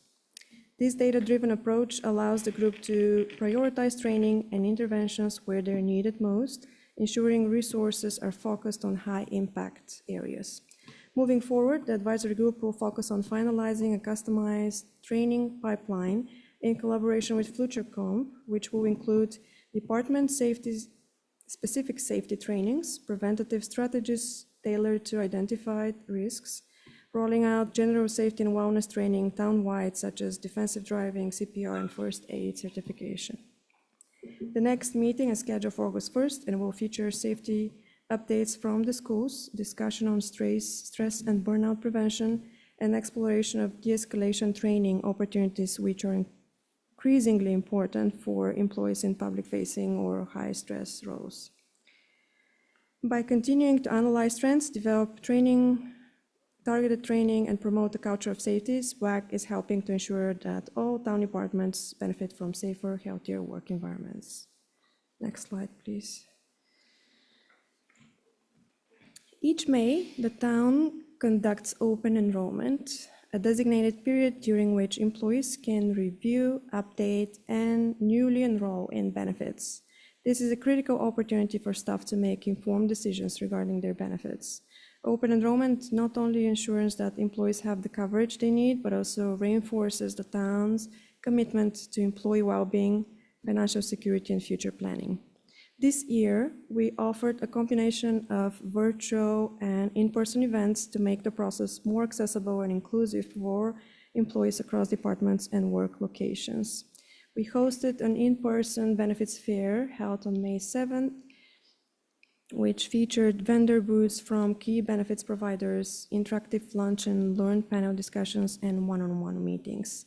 We also offered 8 virtual information sessions in partnership with our benefits vendors covering health and dental plans, life, disability, critical illness, cancer, accident coverage, as well as flexible spending and retirement benefits. We also recorded all of these sessions and we made them available in NeoGov, the software that we use for professional development. Specialized sessions on Medicare as well were offered, and they, I believe, were helpful for those nearing retirement, and an overview of the employee assistance program offered by Lucid. This hybrid approach allowed us to reach a broader audience and accommodate different learning preferences and schedules. We processed a total of 209 enrollment requests this year, with 93 submitted electronically through our software NeoGov, reflecting increased engagement and growing digital adoption among staff. Throughout the month of May, HR provided ongoing one-on-one support, assisting employees with NeoGov navigation, form completion, understanding plan options, and benefit details. We also work closely with departments to ensure consistent communication, timely processing, and broad participation across the organization. For us, the 2025 open enrollment was a success, marked by high engagement, effective communication, and expanded digital participation. We look forward to building on this success to continue strengthening benefit awareness, employee satisfaction, and organizational readiness in future enrollment periods. Next slide, please. Finally, I would like to share the outcomes of our pilot on-site CDLB training program, which successfully concluded this spring. This initiative reflects the town's commitment to investing in workforce development while strengthening operational capacity across key departments, including DPW, sewer, and the airport. We launched the CDL training program on Nantucket this winter to allow employees to complete their required instruction locally, eliminating the need for repeated off-island travel, which has historically been a significant barrier for many. Through our participation with the New England Tractor Trailer Training School, a total of 15 employees earned their CDL-B licenses. The program was delivered primarily on island with 1 week classroom instruction and behind-the-wheel training hosted at the airport. The airport generously provided classroom space, runway access for driving practice, and a CDL vehicle, which was later transported off-island to allow employees to complete their road tests at a facility in Wareham. Over the course of approximately 3 months, employees completed the required DOT physicals, attended 1 week of classroom and driving instruction, and successfully passed the state road test. The training school played a key role in coordinating test dates while we were able to keep the vehicle off-island, safely parked at another DPW facility in Barnstable. We were fortunate to have a town volunteer, a current CDL holder, Peter McCall, DPW foreman, and ASME union president, who operated this vehicle off-island and ensured it remained available, secure, and ready for each scheduled test. The CDL is not only a job requirement for many essential roles within the town, it's also an important tool for enhancing employee skills, abilities, and long-term career development. With a CDL-B license, employees gain the ability to operate larger vehicles safely and legally, including dump trucks, plow trucks, and specialized equipment, participate in critical operations such as snow plowing, storm response, and emergency road clearing, services that are essential to maintaining public safety and infrastructure, especially during the winter months. Contribute to waste management, infrastructure maintenance, and airport operations, expanding the services we can deliver with an in-house talent. By earning their CDL, employees not only meet immediate operational needs, but also build valuable technical skills and improve their long-term employment opportunities. This investment helps foster retention, engagement, and job satisfaction while preparing employees for a broader range of responsibilities. This on-island model proved highly effective for several important reasons. Training was conducted during regular paid work hours, minimum hours compared to the hours they would have put if they had to travel, minimizing disruption to both operations and employees' personal lives. The town covered all travel and lodging and meal expenses, ensuring equitable access for all participants. Most importantly, employees avoided the significant time and cost burden associated with attending off-island weekend programs, typically requiring 10 weekends of unpaid personal time and thousands of in out-of-pocket expenses. An off-island training model places a significant financial and logistical burden on employees, which can limit both participation and completion rates. In contrast, by offering an online approach, we were able to support workforce development more equitably and efficiently, resulting in lower overall costs, higher participation, improved completion rates, and a more prepared and versatile workforce. By delivering this program locally, we not only addressed an immediate operational need, but also established a sustainable model for future professionalism and professional development, one that benefits both the organization and its employees. Thank you.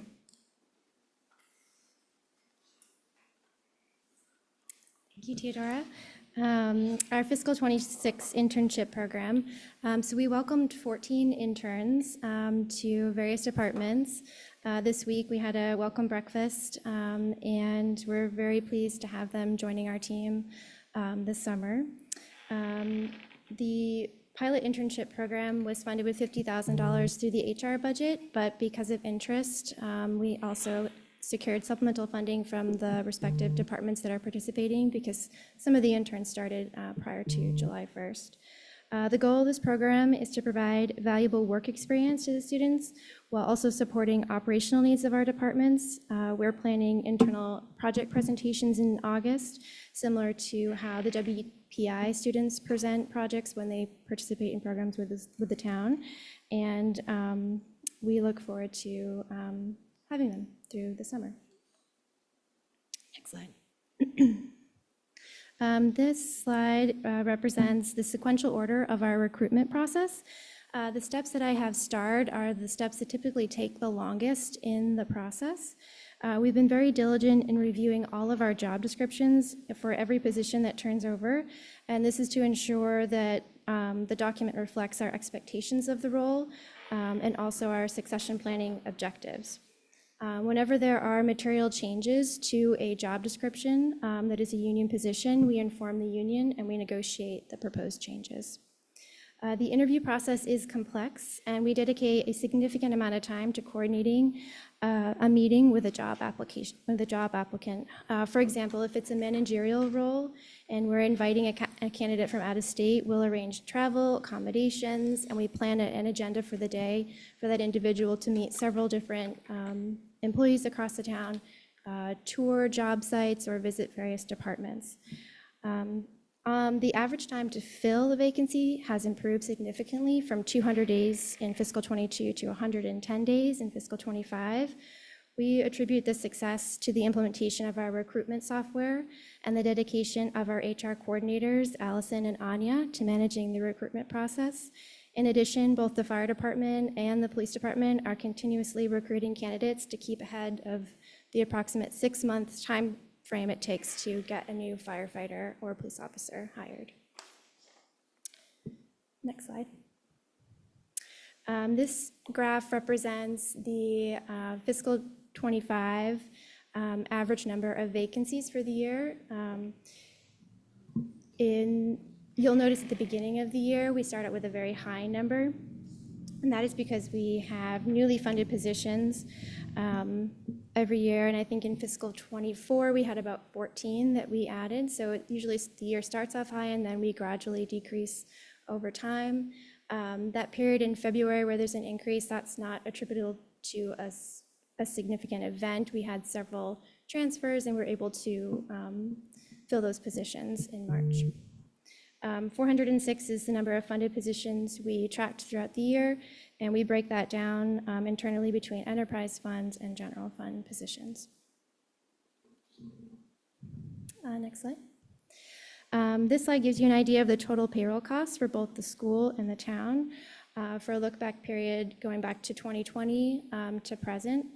You'll notice that in Q2, there is a dip in the total payroll cost. Just remember that that's around the time that we closed several offices due to COVID. We didn't lay anyone off, but there are several non-essential employees that weren't working overtime or any other special work assignments.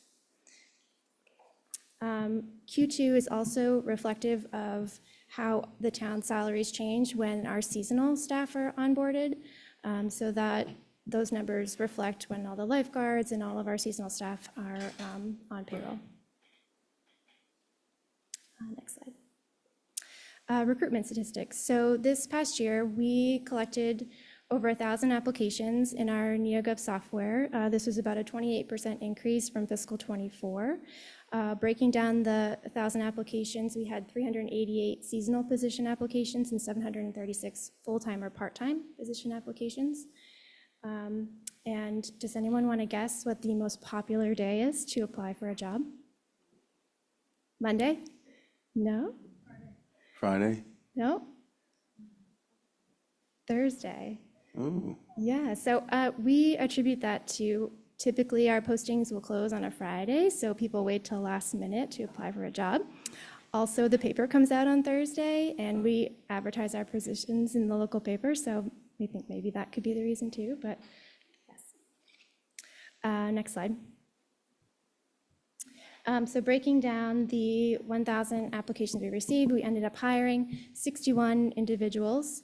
50 of those were new employees hired into existing positions and 11 internal promotions. Our goal in future years is to see the internal promotions number increase with our investments in professional development and planning for succession. So Massachusetts is obviously the state that we receive most applications from. The next highest state is, do you want to guess? Connecticut. Connecticut and New York, the very small amount, but that's the next highest state that we receive applications from. So this slide represents the key positions we filled in fiscal '25. These positions are safety-sensitive functions of the town or critical to the success of the goals of the strategic plan. In fiscal '24, looking back one fiscal year, we hired a lot of management roles, including our police chief, 2 deputy fire chiefs, housing director, and director of public works. So you'll see in fiscal '25, we filled several middle management positions and key public safety positions. 9 of those employees hired were placed in housing secured by the town, and/or they commute, and we provide housing when they're on island for work. 4 of the positions listed up here were filled with internal promotions. Next slide. For our seasonal public safety roles, we hired over 100 employees. Lifeguards obviously make up the largest group with about 57 hires. 53% of our lifeguards are living in housing, and they're all residing at the new dorm on Waite Drive. 82% of our CSOs are also in town housing. In addition to this list above, we also hire seasonally for the airport, culture and tourism, DPW, and natural resources. We continue annually to participate in the Nantucket High School Job Fair, introducing students to public sector career opportunities. This event builds awareness and long-term interest in town service. We've also expanded an outreach program through a partnership with the Nantucket Boys and Girls Club. Students get to sign up through the Boys and Girls Club for field trips, and they've explored the airport operations, marine facilities, wastewater plant, and the goal is to engage with town staff while learning about our community's essential services. So the next several slides are a few pictures. You can continue. So looking ahead to 2026, we'll begin collective bargaining with 7 union contracts this fall. We have funding in fiscal 26 to update our non-union compensation and classification program. We have several HR policies that we are going to be updating. We are going to work to launch a managerial training program, and we hope to continue the CDL initiative and have a 2026 CDL program. Each of these efforts supports a stronger, more resilient workforce. And that's all I have for today, but thank you for your time and support, and we're happy to answer any questions. Thank you so much. Yeah, Anybody thank you. have any questions? It was really Yes, thorough, Madam great Chair, I have one presentation. Yes. Your dental program, are those off-island dentists or are our island dentists involved? It's an off-island firm that comes here, and they set up in the trailer. Have you talked to our island dentists about participating? I have not. That's a good question. We could look into that. I always wonder when I see Yeah. off-island or, consultants when there's a lot of talent right here. I'm sure they're all busy and they're overbooked, but I just wondered. I was going to say, you That's the can't get a problem. dentist, yeah. I know, I Yeah. just curious. Some of the feedback we receive is that the dentists here don't accept the insurance. You can still get services from a dentist that doesn't accept Altus Dental, but also people struggle to get appointments, so. I understand. I was most Well, I- impressed with shortening the time for hire, from 200 to 125 or so. That's Yeah, pretty it's good. very much a collaborative approach across all departments that they have the mind to maintain their active positions being recruited in advance, so, and I attribute that to public safety as well, because that takes a significant amount of time to hire a firefighter, so. Anything else? Madam Chair, just quickly comment about the housing for employees. I think it's a perfect example of how some of the new housing that's come online, such as the dorm, and also the building out of the housing department, you guys work so closely together, and by having Christy, Rachel, and Tracy, and now Dylan in that office working with you to work with hires, that's really perfect. Again, that's a really perfect example of collaboration and reducing the time to get somebody in there, because housing is, as we know, the number one issue with just about everything. Always comes back to housing. So good work. Thank you. Yes, thank you. Yeah, definitely. Thank you, Okay, Amanda. all right, thank It's you. really good. And Theodore. Next up, select board reports and comments. I'm going to turn this over to Matt for item number 1 because it's involving short-term rentals. Okay. So we are, back to short-term rentals again. And so like, I guess what we're doing is listening to whether, how mediation work, whether we like that idea, how if at all we want to move forward as a, as a board, I think is sort of where we're at tonight. Do we have George? Would he like to speak first? Or who's available?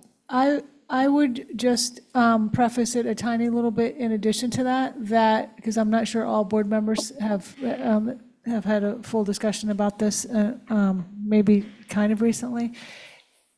I think at a recent meeting, if I'm remembering it somewhat correctly, Mr. Pucci discussed mediation, and there have been some off and on discussions since then, and I think there's possibly alternative approach that Mr. Giorgio might want to put forward as well. Obviously, it's ultimately up to the board, but clearly something needs to move forward here, and the board should decide, I guess, maybe how involved it wants to be in that. Do you want to lead it? Do you want to let stakeholders and other groups come forward to you, hopefully to you, with proposals? And I guess I would turn it to John Giorgio, and John, maybe you can. Yes, Libby, thank you. So George and I did have an opportunity to have a good conversation about this today, and I'm going to defer to George. I think that what I had said was that I thought the best chance of getting something passed would be an initiative by the planning board and the select board as the two chief policy boards with respect, to zoning and general bylaws. That's not to say, however, that there isn't an opportunity to engage a mediator who can make sure that all the voices are heard, and really facilitate the process. And I think those two things can go hand in hand. So that's just my preliminary comment, but I'm going to turn it over to George to talk about how the mediation would potentially work and what the timing of that would be vis-a-vis an estimate for completion of the appeal process. Thanks, George. Good evening, members of the board. This is George Pucci from KP Law. I provided a 2-page memo kind of summarizing what a mediation process would look like. Basically, it would involve a third-party neutral who would have expertise in the area of zoning bylaw amendments, that type of thing, and also expertise in, helping parties to come together to reach agreement on something. The participants of the mediation would be totally within your control. If you think that it's something that is worthwhile pursuing, you both have the opportunity to select who the mediator would be, and you can also select who the participants are, whether that be, a member of the planning board, member of plus, member of the select board. Certain people have spoken during the public hearing process before the zoning board. Basically the sky's the limit of participants that you would be able to have participate in that process. What I had envisioned for the goal of mediation would be to come up with a document that would have the most chance of success of being successfully voted at town meeting. And it's just, one of many options that would be available to you. The way mediation would work is I would recommend you have no more than one member of any board on behalf of the town. Otherwise, you're going to make a subcommittee. And that process would be confidential negotiations with the mediator. You wouldn't have quorums of boards present, so there wouldn't be any issue about the open meeting law. And the mediator would work with the parties who are present to, come up with an actual document that would be then used for presentation at town meeting. And, behind that document would be the participants of the mediation who participated in that process, and so basically that you would have a more collaborative document going into town meeting than you may have had in the past with different people advocating for different positions. And again, it's just one option that I had suggested as a possible way of seeing if you could get something, basically over the finish line in terms of a zoning amendment.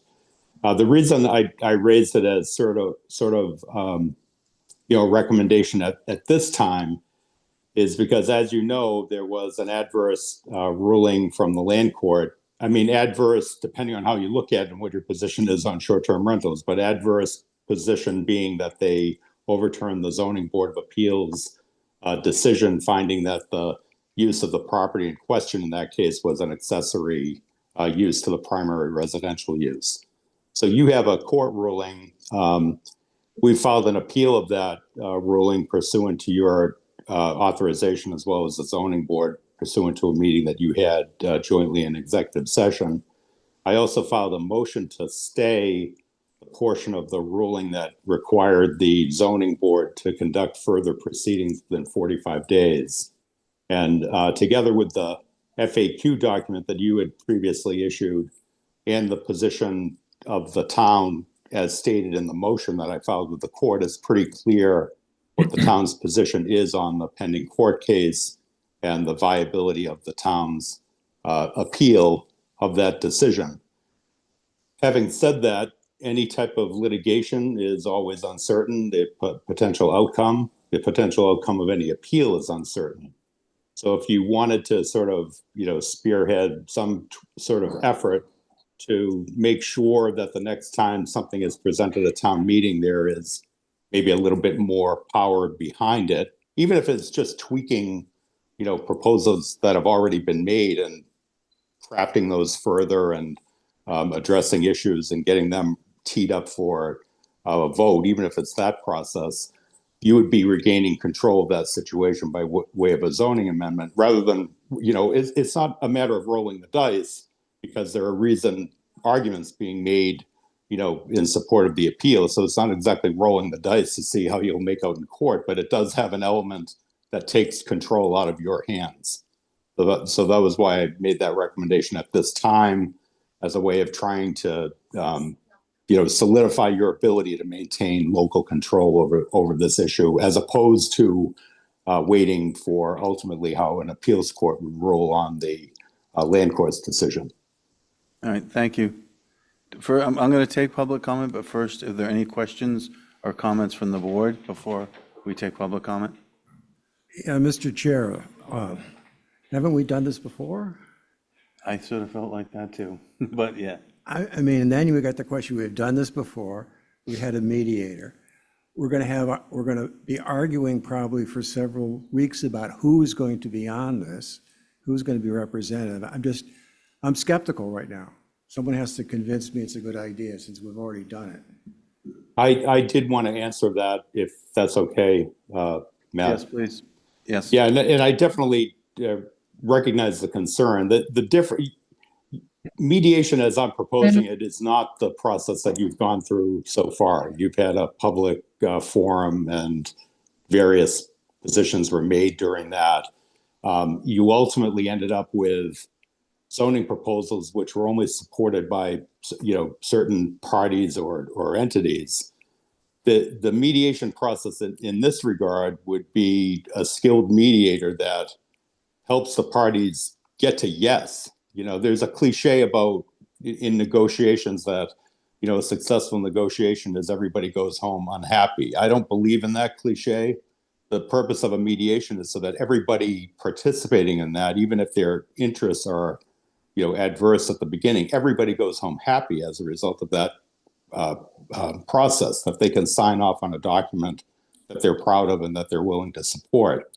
And it also doesn't mean that everybody who participates in the mediation would ultimately support that document. But if there's a group in the mediation that does support it, that can be reported as a result of that process. And the other thing that a mediation does that you've been unable to do in the prior format is, in a confidential mediation session, people are more free to speak their mind about what really their position is, what they're willing to compromise on, what they're willing to support and not support, and not have to worry about that being made public. And it also has the ability of the mediator to put people in different rooms and give that mediator's position on the positions that are being asserted by the participants. So it provides an opportunity to come up with something that could be more widely supported than things that you've had in the past. And I just want to say, in terms of mediation, they're successful a lot more often than not. And they're successful in matters that are very controversial and very difficult, even beyond the difficulty of this situation that Nantucket faces. So, that was the reason I proposed it. I knew that you had gone through, certain processes before to try to get a zoning amendment. But mediation can be something that, can get the job done for something that, seemingly can't be resolved at the beginning. And, as a result of that process, it does get resolved. Well, Madam Chair, or Mr. Excuse me, can I follow up? Yes, follow up. I mean, I partially agree. I think a confidential situation is always much better because people do speak their mind. They don't feel obligated. They have to make speeches for the public. They can just get on with it. But we did have a professional mediator. Facilitator. Facilitator. Well, It's different. Well, there's subtle differences here. We had a working group with a professional facilitator. So it's, I don't know. There was a lot of, sorry, Brooke. So many of you may not know, but I have training in mediation. I went to school for it for an entire year. It's very different from facilitation, very, very different. And I think the idea here is that you gather a group of people. So when we started with the short-term rental work group, the funnel was like this big. It was like everything, right? And I feel as though in this process of the number of years where actual proposals in the form of warrant articles have come before town meeting, the scope has narrowed dramatically from where we started. And I feel that there is an opportunity that mediation's a different methodology, and we're in a very different place from when we started this process with the short-term rental work group. The other thing I would want, rather than deciding this tonight, I would like to hear, maybe agenda this again, and specifically invite those parties who have had or been leading on the various articles that have been on the table all this time to come and weigh in with us on their willingness to participate in mediation. Because if the parties who've taken fairly strong positions over these last several years are unwilling to participate in this, then it's a waste of time. So I would suggest that we agenda this again in a couple of weeks, or wherever there's room in the agenda, and specifically and proactively outreach to those groups and ask them to come talk to us about this as a potential process, and are they willing and open to that process? So those are my points. I think that's a good suggestion. Would there be any logic of having the planning board or the zoning board, having them at least at the meeting, at least inviting them? I mean, we need to have everybody on the same page. We need to be united with a single article at town meeting if there's any chance of it passing. Well, the planning board has been a sponsor of articles, so they, by default, would be included in the way I described it, so. Right, perfect. Yeah. See, I would support that, and I was kind of working my way to something similar. The thing that I've observed over the last years, and the letters I get, and emails and phone call gets, each side now has all kinds of statistics and numbers, and they tend to support what they particularly want. They're very good at cherry picking. I've never been in a room where I've heard multiple sides present their information. Now, at town meeting, that never really happens. It tends to become a very personal kind of argument. I'm going to lose money. For years, my family's rented the house. The person next door doesn't care about Nantucket. It's a very personal thing. I would like to be in a room where I really hear all the various parties really debate in a non-personal way that, the economy is going to fall apart. Well, if the economy is going to fall apart, show me the data. If the place is being overrun by outside people, show me the data. I would love to have a meeting like that. Well, I'm not sure. Anyway, I'm not sure it will be that, I'm not sure how detailed it could be in that period of time. Well, it doesn't have to be that detailed. I would just like to see if parties are willing to participate. I'd like to give them a couple of minutes to make their case. And I'm sorry, I always speak when spoken to, as you know, but I did want to just follow up on Dr. McNabb's statement. Mediation is a serious proceeding. It's not, you shouldn't take the word mediation as something that's, sort of frilly. It isn't. It's very serious. And what I would recommend is one of the retired land court judges that's very skilled in this through the Real Estate Bar Association. And submissions have to be made in advance. So I think it's a spectacular idea to have people in who have sponsored warrant articles in the past and see if they'll participate in this process. And if that process is set up,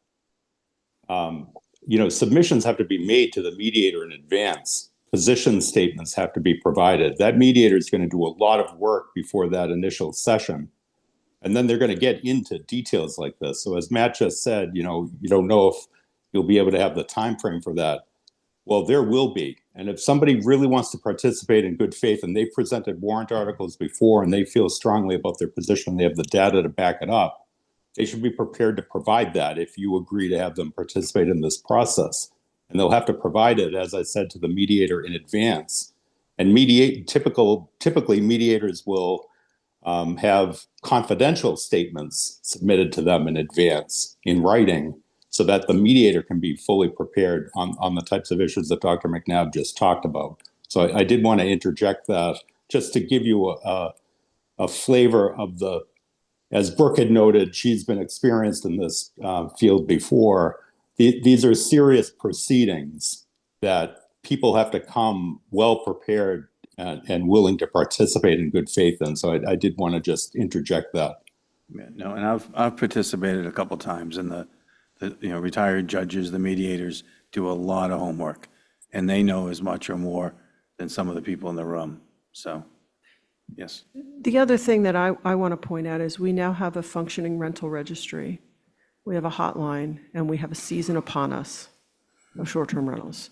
So we will have a season of some actual local data. I'm not saying it's some, but there will be more than we've had for the narratives that have been put out in this debate since, feels like time immemorial. Yeah.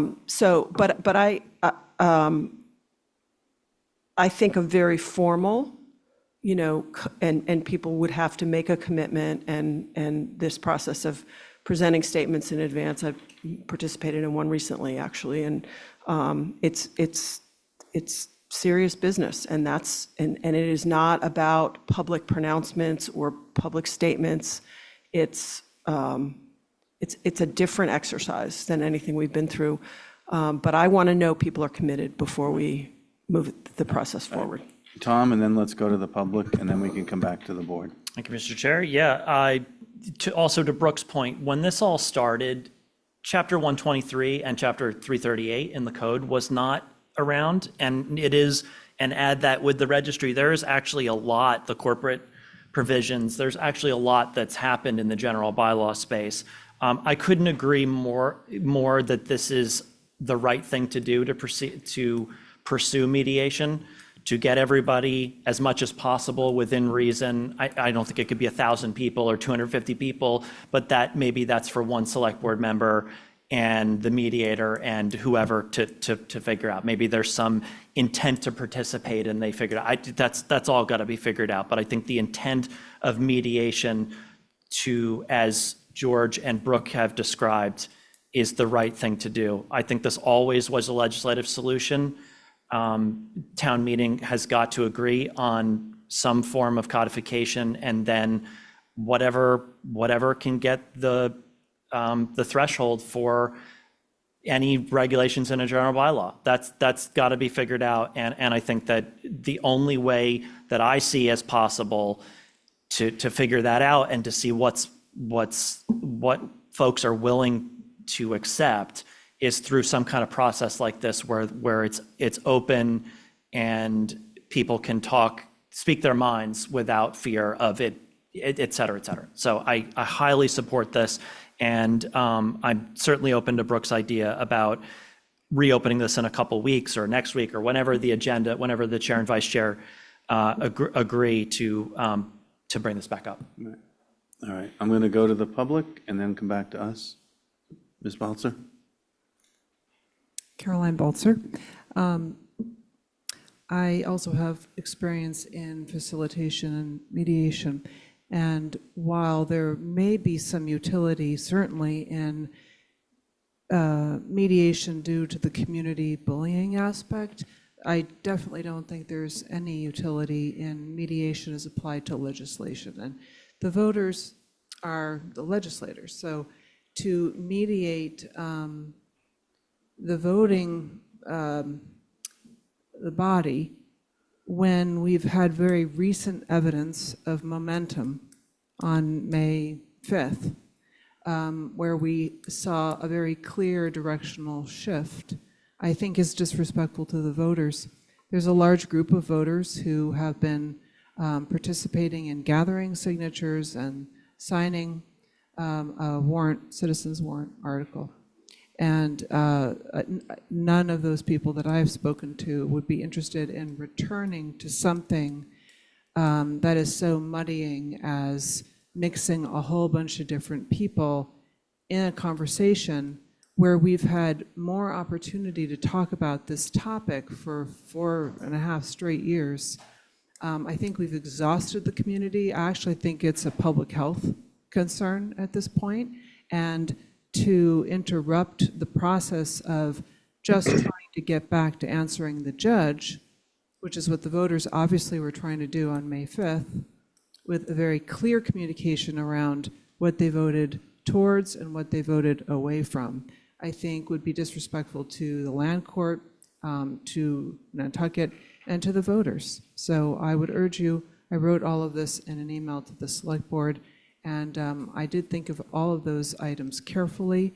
And I do believe that there may be some personal agenda items, of course, for everybody involved, but I have tried to think broadly about the community and my efforts. Thank you. All right, I think the first was Ms. Benz online, and I don't have it in front of me, so someone will have to help me on the online part. Thank you. Can you hear me? Yes. Oh, good. This has been an interesting discussion. For many of us who have participated in this over the months and years, we had, I guess, a facilitator for the short-term rental work group.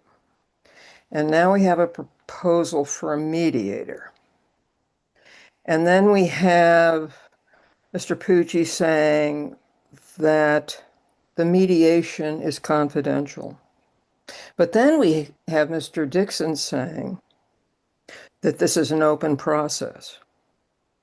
I agree with Brooke Moore on saving time and the taxpayers and voters' patience by getting the stakeholders together to see if there is something possible.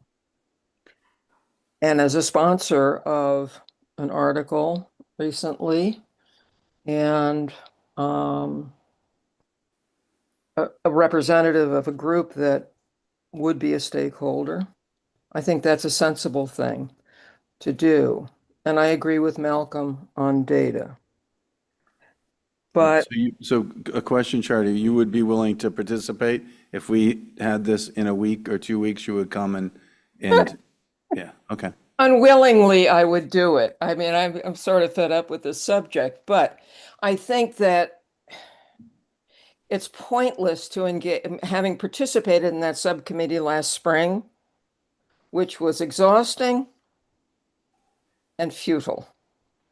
I mean, you're just, it's the definition of insanity. You're doing the same thing over and over again, hoping to get a different result. But I do think when you start talking about sections 123 and 338, there is an enforcement element in all of that.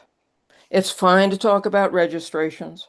But it is also important to note that there are nowhere near the number of registrations as there are purportedly to be short-term rentals. All right. Yeah, thank you, Cherry. I want to go to the next person on this, if that's okay. We had Matt Peel or Campbell. Campbell next, please.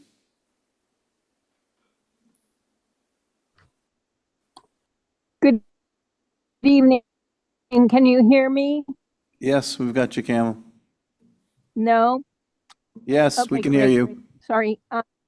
Okay, so I'm sort of speaking from the citizens thing. As you know, a little bit ago, I had called for at the special town meeting that was specifically for short-term rentals. I called for all of these people to come together and propose something. So I'm sort of feeling like there's a lot of townspeople, voters that are coming to town meeting and they're voting one way or the other. And I'm just wondering whether before we decide on a mediator kind of a thing, whether we shouldn't have a public hearing to try and figure out the voters and where they stand. I don't mean the realtors or the people that are, I don't know, because we get these bumper sticker things and it all sounds like, sky is falling. And I don't really think that it is. I'd like to have some data as well, or some information on how Article 5 from that same special town meeting is happening, because I believe that one of the things that was really important to voters at town meeting was the reduction in corporate ownership. And I think there may have been some reduction, but I'd like to have some information on that. But I really feel like we need to get some input from the voters. I mean, I've heard Charity's side. I've heard, Matt Peel's side. Obviously, we've heard it all again and again. And I think we need to figure out, like, for the people who are voting, what's the thing that's driving them to vote one way or the other? And I just, like, we need to have a full-on discussion before we try and bring two bodies together who have been critically opposed and have never chosen to come together over the last 4 years. So to focus on them, I just feel like that's not as productive for a mediator as to focus on where the voters are, because that's really. Thank you, Campbell. I'm going to ask your question to Mr. Pucci. How would we include a representative of the public or representatives necessarily that were not tightly aligned to anywhere? I know work groups that Tom has been involved with or I've been involved with have tried to pull in various people, but how would we do that if this is a stakeholder, or how many people can realistically be involved in this if we are to do it? Right, there has to be a realistic number. I would analogize it to, sometimes municipalities will have energy committees, and an energy committee will typically have more than 3 or 5 people, but if you end up having 20 people, it is ineffective. So you want to have enough representation of, again, people who are willing, who have advocated positions in the past and who are willing to participate in this process in good faith, back up their arguments. And the only way to do it is to apply a little process to it. As you've contemplated, it would be having another public meeting agenda item on this discussion. You got Ms. Benz's earlier reluctant volunteering offer to participate. If somebody is expressing that, it's their viewpoint that the voters' opinion, whoever those may be, hasn't been expressed, and they think that they represent enough of a group to say, look, it would be helpful for us to participate in this process through a representative, you could think about that. But I think the select board would really have to take charge of this situation. You think in your own minds who the representative should be in this mediation, that have enough of a stake in it, have had enough involvement in it, are close enough for what they've proposed, and then you make the decision on it. I mean, tonight I haven't heard that many diverse opinions so far about what the potential problem with it is, or who wants to participate, or who not. So you'd have to make that decision. All right, thank you. I'm going to go to Brooke, and then I'm going to go to Matt Peel. So we have had constituencies of people who have proactively taken positions on this matter through either public outreach or sponsoring warrant articles. As far as the general public goes, right, they're seeing a ping pong match between these constituencies that's gone on for years. My goal is, and I think people are trying to navigate among these narratives to try to figure out, and I'm saying the general voter who's not one of the parties active or part of one of these constituencies or actively engaged in this matter, who either don't have skin in the game or just haven't understood the complexity of it, or the narratives have been confusing to them. To me, the importance of this mediation is to bring the people who've had stakes in the ground on this issue for years, and seeing if we can get them to talk to each other and come up with a compromise. If it doesn't work, it doesn't work. We're left exactly where we are, which is the voters will have potentially multiple options again and be lost again. And we'll never get to 2/3. This is an idea of gathering these constituencies and hopefully coming up with something that gets us to a 2/3 majority. While it may, I mean, I kind of want to disagree with George. In this case, I don't think everyone's going to walk away happy, but I think we want people to walk away happy enough to show up at town meeting and say, I can get behind this proposal and let's get it done. Yeah, and I've been advising various stakeholders that contact me to contact each other and to come up with something that, that they can support, that as a group of various interests can support. And I know there's some conversations happening in the background. I'm not sure how far along any of it has gotten. I'm not privy to every conversation because of the issues we have.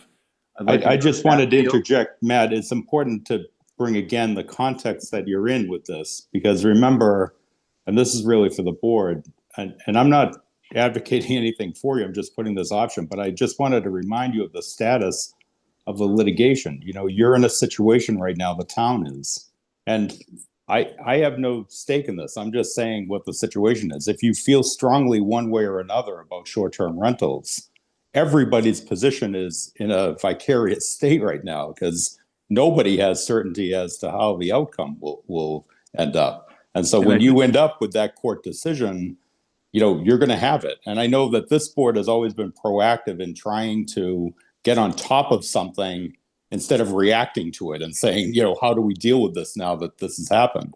And this, again, this would be a process contemplated to be completed in August. And, however it comes out, but it would be a way of being proactive instead of just waiting to see what happens with a court action, which may not satisfy really anybody to the fullest extent. And I think what you've said, George, is exactly why some people are talking to each other, because both sides see that there's, they have risk here. Mr. Peel, and then we'll go to Kathy Baird.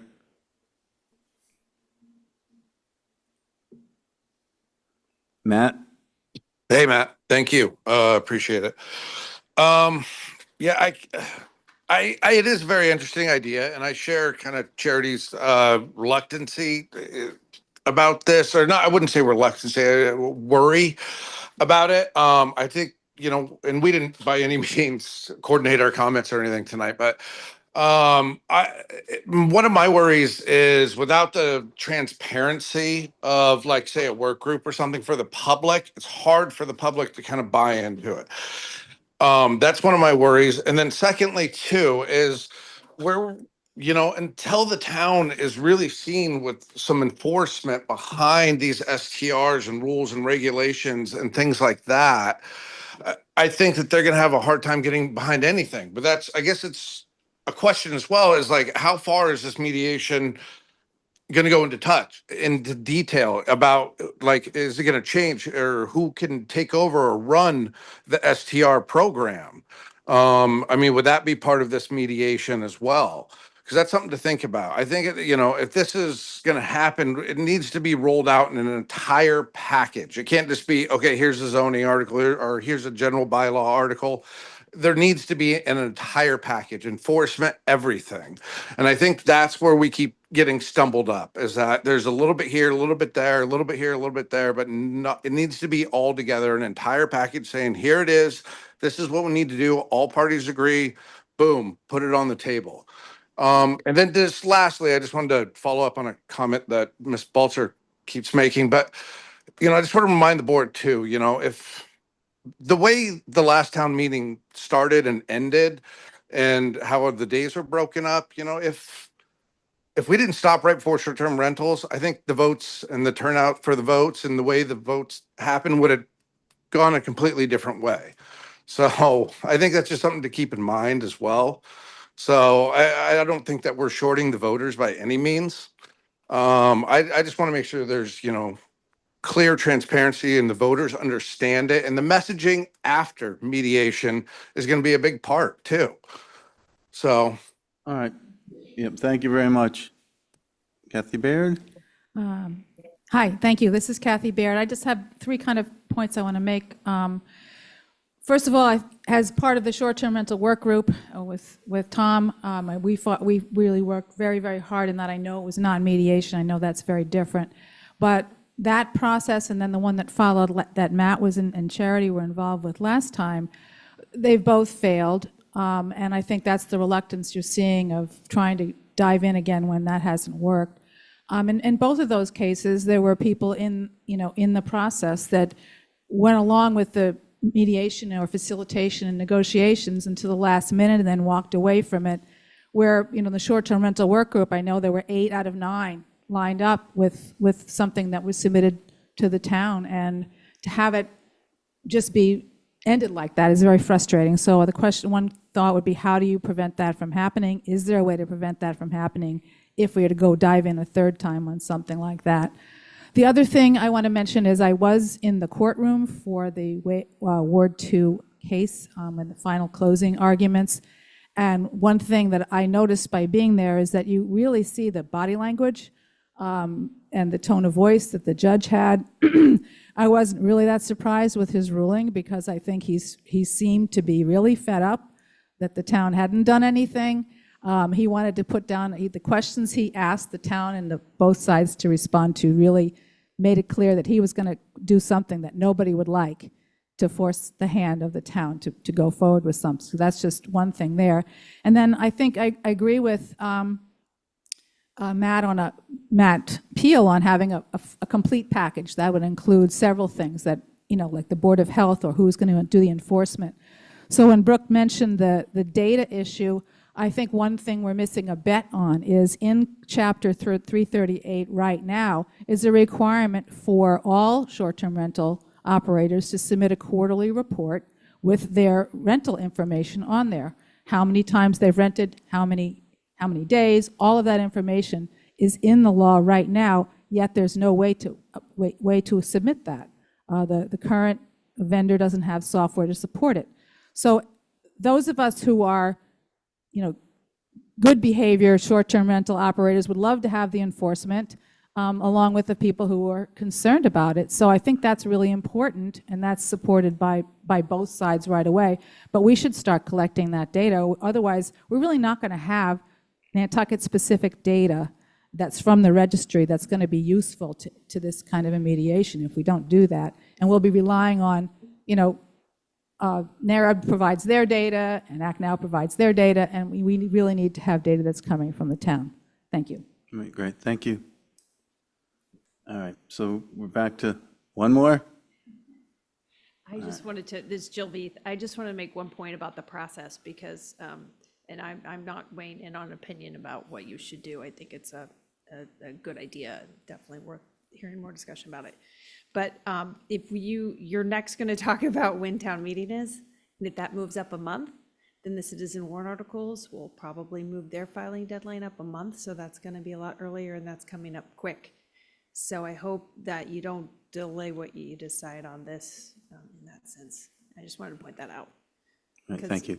People will still want to put citizen warrant articles in whether they come up with something you sponsor or not. Right. Thank you. Yeah, no, it has to be, I think it has, not even think, it has to be coordinated with the planning board, and we need to have something that we can all, we need to come out with something that we can be unified over to have any chance at town meeting. Brooke? Yeah, I mean, I think to Jill's point, the timeline matters, but I also think that we've sort of presented this idea, and hopefully a lot of people are listening, and a lot of people who've been involved in this are listening, and may actually come for a second round of discussion about the possibility. And I think maybe doing it as quickly as possible from Jill's perspective on the timeline So is are you important. making that as a motion that we follow up and do this in the Well, next week I or think it's week just a after? request to the chair and vice chair to re-agenda this, and that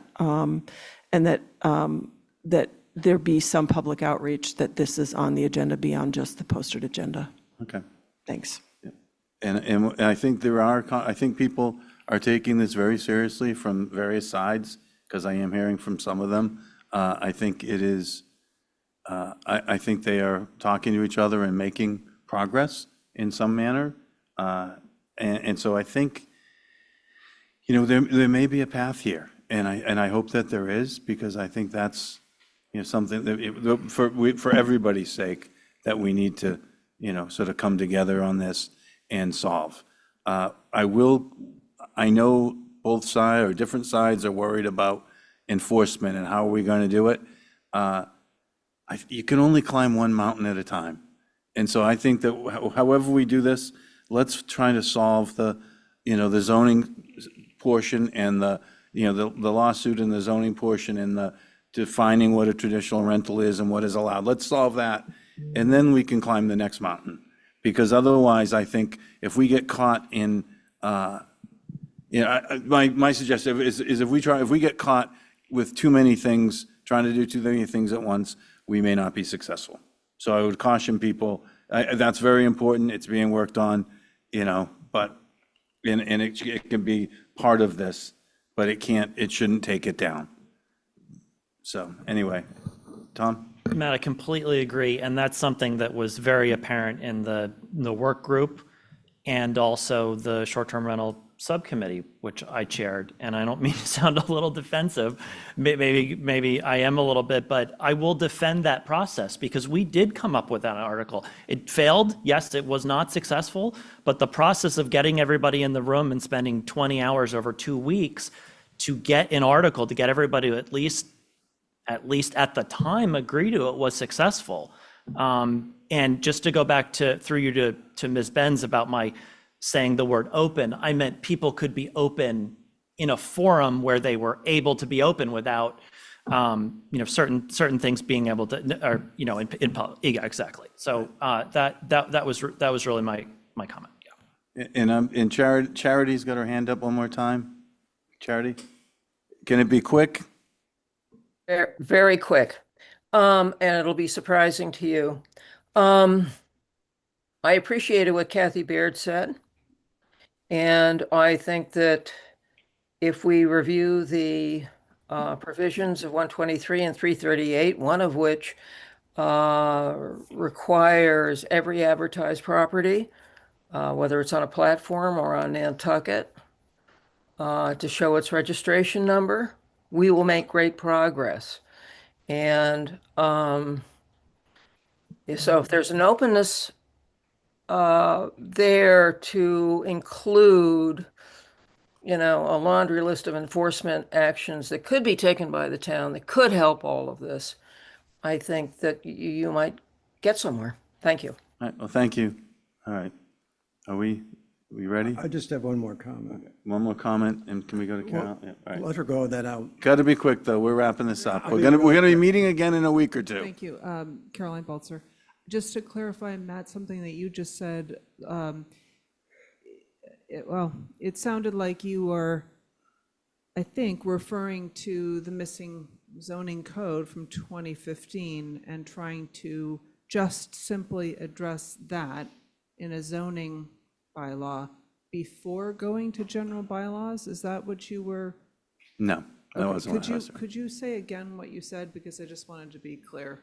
I'd have to go back to the tape. I think this, I'm basically saying, we need to come up, as a community, we need to come up with a solution to this situation. Yes. And it needs to be a solution that's voted by 2/3 of the population, and there are strong opinions that can undermine that 2/3, whether that be from one side or the other. And so whatever we come up with has, as it stands now, we do not have something that any of us are happy with. So what I'm saying is, we need to come together and come up with something that people can all live with. Okay. Yes, Mr. Chair. Yes, I know there are people and various groups that are talking, and I support that. And I would support, obviously, some compromise, but we have to be cautious again. Don't expect a lot from the Pleasant Registry. And two, as far as enforcement, we make it complicated ourselves. If we have a 1 or 2 sentence bylaw and a 1 or 2 sentence zoning law, enforcement will be simple. It's when we start adding this and adding that and wanting this, then it becomes impossible to enforce it. So I've said that for years. We make it impossible ourselves to make it enforceable. All right, thank you, Malcolm. We're giving you the final word. All right. To be determined. All right. So is the end result of that this is going to go on the agenda on July 23rd? 23rd, or as soon as we can do it, yes. Okay, so you have a meeting next week on the 16th. If there's a desire to have some public outreach, that's not really going to be enough time for that. Especially, we won't be able to get anything in the paper. We can do our own social media outreach. I'm just thinking in my mind about putting something in the paper for next week, so we could probably do that and do this on the 23rd. You are not meeting on the 30th. I think the people that are interested in this, the stakeholders that are there, I'd be shocked if they don't all know about this by tomorrow morning. And they're probably talking themselves. Yeah, they're probably texting each other now, yeah, but we, you and I and Don can talk about that. Next week. Yeah, okay. All right, Don, would you like to come back and save me?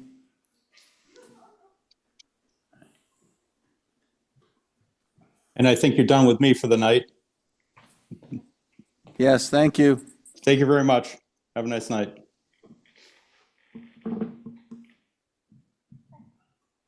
Town meeting dates?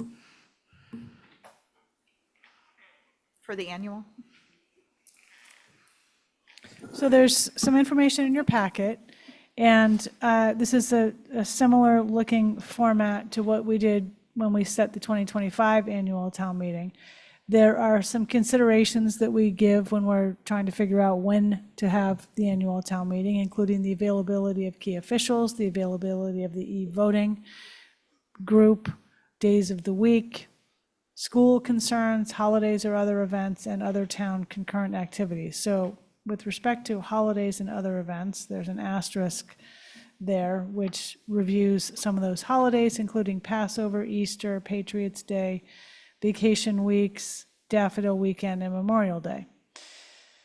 So I've run this by the key people, and we've talked about Saturday, April 11th, which, by the way, is very, very early. I know there is a desire to have town meeting earlier, and there is a concern I just want you all to know about from the finance director and myself, that having it too early will mean, as we're developing warrant articles, particularly budgets and other things that need information that isn't sometimes fully available to be utilized to develop budgets and warrant articles. The earlier we do this, the harder it is to get that information. Nonetheless, we would obviously need to make it work, although we would need to start everything pretty much a month ahead of time, including opening up the citizen warrant article timeframe earlier. Monday, April 13th to Tuesday, April 14th. Hopefully this would only take a couple of days. We had Wednesday, April 28th to Thursday, April 29th, which was a little bit out of the ordinary. I was asked to put that forward anyway. However, the moderator cannot do that. Saturday, May 2nd, which is more or less about when we had it this year. Monday, May 4th to Tuesday, May 5th. And then following that is the annual town election dates. And I've just tried to indicate if town meeting were on any of those dates I just mentioned, then the election would be probably scheduled for the date shown after that. And there are, when the last several years, I've just put on there when we have held the annual town meeting and the annual town election. Once a date is selected, the timeline will follow. And that is that for you. Does anybody have a preference? Maybe we can narrow it down and think on it. Brooke? So I have been advocating for several years that we get back to April, largely because many, many people in our community are slammed in the month of May. We have a tourist economy and people are working. And so my interest in moving it earlier is about perhaps making participation a little more accessible to folks who would just never be able to put the time in the month of May. So that's my primary motivation. The other thing is, if we go with May, Tuesday, May 19th is the Tuesday right before Memorial Day weekend. We may suppress voting as well because of that timeline. However, I'm going to argue with myself out loud. The burden on town administration and the finance department, I recognize, is real. And on the planning board and the finance committee for hearings and so forth, that April date makes that a real challenge. Squeezing all those in and not backing up into the holidays. So I am in my head, I have a dilemma on this. So I don't know what way to go. So I'm not being very helpful. My preference, I don't care whether it's April or May really, is to maybe go back to a nighttime, because I feel like once we get into the spring, so many people are working on Saturdays and there's so many sporting events. I mean, I know that there's pros and cons for either, but we've kind of in the past alternated. And this year we went all day Saturday and we still had to do Monday night. So it wasn't if we can finish on a Saturday, it's better, but I feel like we lost some momentum there. And we had to have the things kind of stay in place that should have been cleared out. I mean, just a thought. May 2nd is the Kentucky Derby. There were a lot of complaints about that this year, even though people got out in time for it, but I know, but everybody likes to dress up. Yeah. I'm a little worried that if we do the evenings, we might be 3 evenings with the number of hours we were in the room this year. And so. we've done that before. Yeah. Okay, all right. I mean, I don't, any of the dates are workable. Yeah. I usually post for 3 and have it at night, just in case. Dawn, that was something what you just said about going back and forth between Saturday and the week. So I guess we kind of would be due to go back to the week. So I don't know, as Brooke was saying, and Libby on financial articles, et cetera, for the 13th, 14th, and then Tuesday, the 28th seems reasonable, but if that's a really tight stretch, then maybe the later one. Like you thinking 28, 29, April? Moderator can't do it. Oh, right. I missed that, because it's, under the election, it's still not, it's not crossed out. Right. So it has to be 13, 14, or 4, 5, is that? Or Saturday the 2nd, or May 4th, May 5th, Monday, Tuesday. What happened? I thought May 11th was on here at one point. Did we just drop that? Too late. Or was that getting way too late? That was, it was, the election was getting to be the problem. Oh, With gotcha. May 11th, because that would be right during the day after Memorial Day. Unless you did it the following week, and now we're getting into June.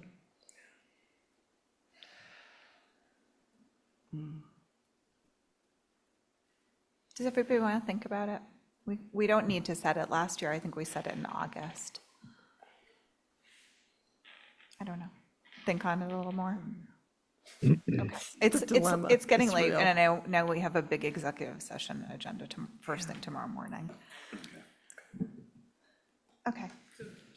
Yeah, let's just throw it on the next agenda and see where we are. I don't even know what I'm doing tomorrow or the next day at work. I don't, it's all a blur. Do you know what day it is? I'm not sure. It's all a blur. I know it's Wednesday, because I'm here. Committee reports? Anyone? Yes.